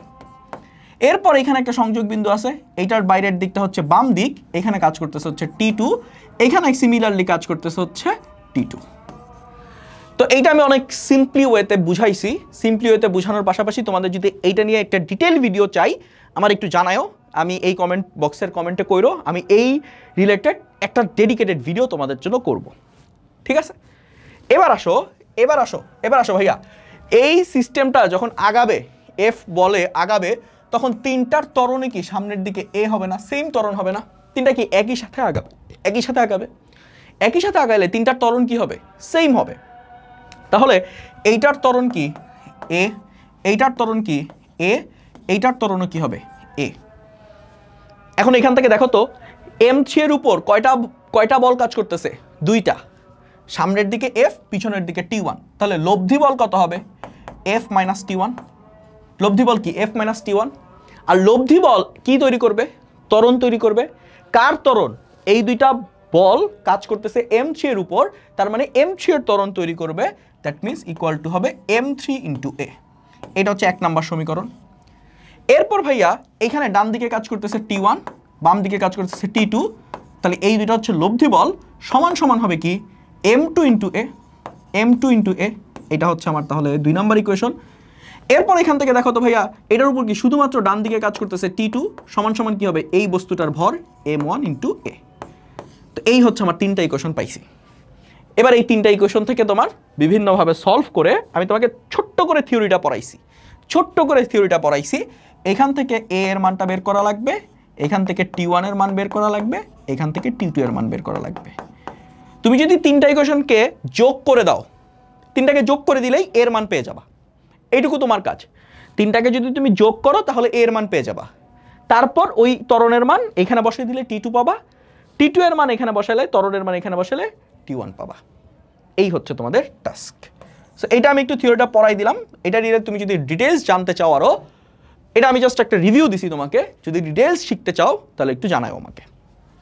ওকে, সো এখান থেকে আমাদের দুইটা বস্তু আছে, এই বস্তুটার ত্বরণ, এই ম্যাথটা ভুল আছে তোমাদের বইতে। সো আমি জানি না এই এমসিকিউটা তোমাদের বইয়ের রেসপেক্টে করছে কিনা, তো আমি আমার মতো সঠিকটা করে দিই। দেখো এখানে 5 কেজি ভরের বস্তুটার দিকে একটু তাকাও। 5 কেজি ভরের বস্তু, 5 কেজির ওজন বলটা কি কাজ করবে? নিচের দিকে না? কত সেটা? 5 ইন্টু G। আর এই দিকে কি কাজ করবে? সুতার টান T। কারণ এই যে দেখো সংযোগ বিন্দু থেকে বাইরের দিক, উপরের দিক। আর ওইখানে আছে কি আমার 4 কেজি ভরের বস্তু, 4 কেজির এইখানে সুতা কানেক্টেড, তাহলে সুতার টানটা কি হবে? T। কেন T হবে? কারণ এইটা কি? সেম সুতা, কি সুতা ভাইয়া? সেম সুতা। এবার বুঝো এই বস্তুটা যতটুকু ত্বরণে নিচে নামবে, ধরে নিলাম এ ত্বরণে, ও কি সেই একই ত্বরণে বামে আগাবে না? সেই একই ত্বরণে বামে আগাবে। তাহলে এটা নিচে নামতেছে এ ত্বরণে, এটা বামে আগাচ্ছে এ ত্বরণে। এটার ভর কত? 4 কেজি। এটার ভর কত? 4 কেজি। ভাইয়া এবার এর উপর এটা যদি নিচে নামতেছে তাহলে 5g বড় হবে না t বড় হবে? নিচে নামতেছে তার মানে কি নিচের বলটা বড়, 5g বড়, মাইনাস বিপরীত দিকের বল t সমান সমান এই বস্তুর ভর কত? 5 ইন্টু a। দেখো এইটা হচ্ছে লব্ধি বল, নিচের দিকের বল 5g, উপরের দিকের বল t, তাহলে 5g মাইনাস t এটা হচ্ছে লব্ধি বল সমান সমান m ইন্টু a, 5a। আর এইটার জন্য ডান দিকে কাজ করতেছে হচ্ছে t সমান সমান কি হবে? 4a। এটা হচ্ছে একমাত্র বল, m হচ্ছে 4, ma, তাহলে f সমান সমান ma, নিউটনের দ্বিতীয় সূত্র বসাই দিছি। এই দুটো সমীকরণকে এখন যোগ করলে দেখো t আর t কাটা যায়। ওটাকে আমি একটু যোগ করার জন্য এখানে নিয়ে আসি, দুঃখিত। এটারে যোগ করার জন্য আমি একটু নিয়ে আসি এখান থেকে, এখানে নিয়ে আসলাম। তাহলে এটা যদি যোগ করে দাও তাহলে এই টি আর টি কাটা যায়, কি থাকতেছে? 5g সমান সমান 9a, তাহলে a সমান সমান 5 ইন্টু 9.8 ডিভাইডেড বাই 9। সো এটার মান কত আসে দেখি তোমাদের এই অ্যান্সারটা ঠিক আছে কিনা। 5 ইন্টু 9.8 ভাগ 9, সো এটার আনসার আসবে 5.44। সো আমি তোমাকে বলছিলাম এই ম্যাথটা বইতে ভুল আছে, সো এটা আমি তোমাকে ঠিক করে দিলাম, এটা হচ্ছে কারেক্ট অ্যান্সার। ওকে, পরের প্রবলেমটাতে যাই। এখানে ফ্রিকশন রিলেটেড কিছু কথাবার্তা আছে, এমসিকিউ 1 চলে আসছে ভুলে। ফ্রিকশনের কয়েকটা পার্ট আছে, স্থিতি ঘর্ষণ, গতি ঘর্ষণ, আবর্ত ঘর্ষণ, তরল ঘর্ষণ। সো আশা করি এগুলো তোমরা জানো। গতি ঘর্ষণের জন্য আমরা কি জানি? গতি ঘর্ষণের জন্য এফ অফ কে এইটা সমান সমান হবে মিউ ইন্টু এন, ঠিক আছে? চলো আমরা এখন দুইটা প্রবলেম সলভ করি, তাহলে হয়ে যাবে। একটি ধালু তল দিয়ে ক্রিকেট গড়িয়ে পড়লে কোন ধরনের সৃষ্ট? গড়িয়ে পড়ার জন্য ভাইয়া দেখো তো, গড়িয়ে পড়ার জন্য কোন ঘর্ষণ বলটা থাকবে? গড়িয়ে পড়ার জন্য হচ্ছে এই যে আবর্ত ঘর্ষণ। কোনো কিছু গড়ালে তার গতির বিপরীতে যে ঘর্ষণ তাকে বলা হয় আবর্ত ঘর্ষণ। তাহলে আবর্ত ঘর্ষণ গতির বিরুদ্ধে কাজ করবে। তারপরে হচ্ছে কোন ঘর্ষণের জন্য মাছ পানিতে চলাচল করতে পারে? যে কোনো ধরনের ফ্লুইডের জন্য ভাইয়া কোন ধরনের ঘর্ষণ থাকে দেখো তো? তরল বা সান্দ্র ঘর্ষণ, এটা মাথায় রাখবা। ফ্লুইড বা ভিসকাস ফ্রিকশন, তরল আর গ্যাসের মধ্যে যে ঘর্ষণ কাজ করে সেটা হচ্ছে গিয়ে সান্দ্র বল বা সান্দ্র ঘর্ষণ বা তরল ঘর্ষণ। সো এইটার জন্য আমরা তাহলে কি পাবো এখান থেকে? এটাকে আরেকটা নাম আছে, এটার আরেকটা নাম হচ্ছে প্রবাহী ঘর্ষণ, ঠিক আছে? প্রবাহী ঘর্ষণ। তারপরে হচ্ছে কোনটি? অসংরক্ষণশীল বল। অসংরক্ষণশীল বল মানে কি? এটা কাজ শক্তি ক্ষমতার একটা কনসেপ্ট, আপাতত মাথায় রাখো। যে কোনো ঘর্ষণ বল হয় হচ্ছে অসংরক্ষণশীল বল। এখানে প্রযুক্ত বলটা বের করা লাগবে। ঘর্ষণ বলের মানটা দেওয়া আছে 0.6 নিউটন, আর স্থির বস্তু এখানে শেষ বেগটা হচ্ছে 20 মিটার পার সেকেন্ড। এই 10টা আসলে 10 মিলি সেকেন্ড না, এটা 10 সেকেন্ড, এটা একটা টাইপিং মিস্টেক। তো আমাদের একটু দেখো তো, আমি যদি এই বস্তুটার উপর ডান দিকে একটা বল প্রয়োগ করি এফ, তার বিপরীত দিকে কাজ করবে কি আমার ঘর্ষণ বল 0.6 নিউটন। 10 সেকেন্ড পরে তার বেগ কত হয়েছে? 20 মিটার পার সেকেন্ড। এখন আমরা এই বস্তুটা যদি ত্বরণ বের করতে চাই, ত্বরণ কি হবে বলো তো? লব্ধি বলটা কি হবে? F net. ডান দিকের বল হচ্ছে এফ মাইনাস বিপরীত দিকের বল হচ্ছে 0.6, ঘর্ষণ বলটা বাদ দিলাম। এটা হচ্ছে লব্ধি বল। লব্ধি বল কি করবে? বস্তুটার ত্বরণ সৃষ্টি করবে, এম এর মান কত? 1.2 এ। তাহলে এখান থেকে কি আমরা বলতে পারবো এফ মাইনাস 0.6 ডিভাইডেড বাই 1.2 সমান সমান এ, আর ত্বরণ মানে কি? V minus you divided by t. বসাই দাও এবার। এফ মাইনাস 0.6 ডিভাইডেড বাই 1.2 সমান সমান ভি এর মান শেষ বেগটা হচ্ছে 20, আদি বেগটা হচ্ছে 0, টি এর মান হচ্ছে 10। সো এইখান থেকে তুমি এফ এর যে ভ্যালুটা সেটা পেয়ে যাবা, চাইলে ইজিলি পেয়ে যাবা। তাহলে এটা কত আসে? Into 1.2 plus 0.6। সো এটার এফ এর ভ্যালুটা হচ্ছে 3 নিউটন। 3 নিউটনটা হচ্ছে কারেক্ট অ্যান্সার। বুঝা গেছে ভাইয়া? লব্ধি বল দিয়ে কিন্তু করা লাগবে এই ম্যাথ। এরপর কি বলছে? একটি গাড়ির ভর দেওয়া আছে 2 কেজি, সম্মুখমুখী বল দেওয়া আছে 20 নিউটন, ঘর্ষণ বল দেওয়া আছে 10 নিউটন। তাহলে সামনের দিকের একটা গাড়ির উপর সামনের দিকের বল কাজ করতেছে 20 নিউটন, পিছনের দিকের বল ঘর্ষণ বল যদি 10 নিউটন হয় তাহলে তার লব্ধি বলটা কত হবে? লব্ধি বলটা হবে 20 মাইনাস 10 মানে হচ্ছে 10 নিউটন। তাহলে এই বস্তুটার ত্বরণ কত হবে, F net divided by M. F নেটের মান হচ্ছে 10, বস্তুর ভর কত, বস্তুর ভর হচ্ছে 2 কেজি। তাহলে এটা হচ্ছে গিয়ে 5 মিটার পার সেকেন্ড স্কোয়ার। কোন গাড়ির ভর আবার 2 কেজি হয় আল্লাহ জানে, আমাদের এত কিছু দেখার দরকার নেই। তারপর 10 কেজি ভরের একটি বস্তুর উপর 10 সেকেন্ড যাবত 22 নিউটন বল প্রয়োগ করা হলো। বস্তুটি যে তলে আছে তার ঘর্ষণ বলের মান হচ্ছে 2 নিউটন। 10 সেকেন্ড পর বস্তুর বেগ কত বের করতে হবে। তো এইটাও আসলে ওই যে আগেরটার মতো লব্ধি বল বের করা লাগবে। এফ নেট সমান এম এ, সামনের দিকের বল এফ, পিছনের দিকের বল ঘর্ষণ বল ছোট হাতের এফ সমান এম, এর মান কত ভি মাইনাস ইউ বাই টি। তাহলে সামনের দিকের বল 22 নিউটন মাইনাস পিছনের দিকের বল 2 নিউটন। এম এর মান কত 10 কেজি, টি এর মান কত, টি এর মান 10 সেকেন্ড যাবত কাজ করতেছি, ভি মাইনাস আদিবেগ কত স্থির বস্তু 0। সো এখান থেকে ভাইয়া এই সমীকরণটা সমাধান করলে তুমি ভি এর ভ্যালুটা পেয়ে যাবা। কত আসে 10 কেটে দিলে 1, তাহলে এটা হচ্ছে গিয়ে 22 থেকে 2 বাদ দিলে 20 মিটার পার সেকেন্ড। একটু ফাস্ট আগাইতেছি, অনেক বড় ক্লাস হয়ে যাবে নাইলে, একটু ফাস্ট আগাইতেছি, তোমরা একটু ক্যালকুলেশনগুলো আস্তে ঠান্ডা মাথায় করে নিও। ওকে, তেল ও মোবিল গ্রিস জাতীয় পদার্থকে কি বলে, লুব্রিকেন্ট বলা হয়। এই লুব্রিকেন্ট ঘর্ষণের মানটাকে কমায়। তারপর ঘর্ষণের ফলে যে শক্তি অপচয় হয় তা কি রূপে আবির্ভূত হয়, তাপ শক্তিতে আবির্ভূত হয়। ঘর্ষণের কারণে এটা আসলে তুমি চিন্তা করো, একটা হাতের উপর যদি আরেকটা হাত ঘষাঘষি করো তাহলে সেখানে কি কিছু হিট উৎপন্ন হয় না, গরম হয় না, এটা হচ্ছে ঘর্ষণ বলের কারণে তাপ উৎপন্ন হচ্ছে।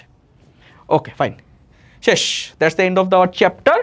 আমাদের বল রিলেটেড যত ধরনের এমসিকিউ আসা সম্ভব আমি ট্রাই করছি তোমাদের প্রত্যেকটা টাইপ ধরে থিওরি সহ বুঝাই দেওয়ার।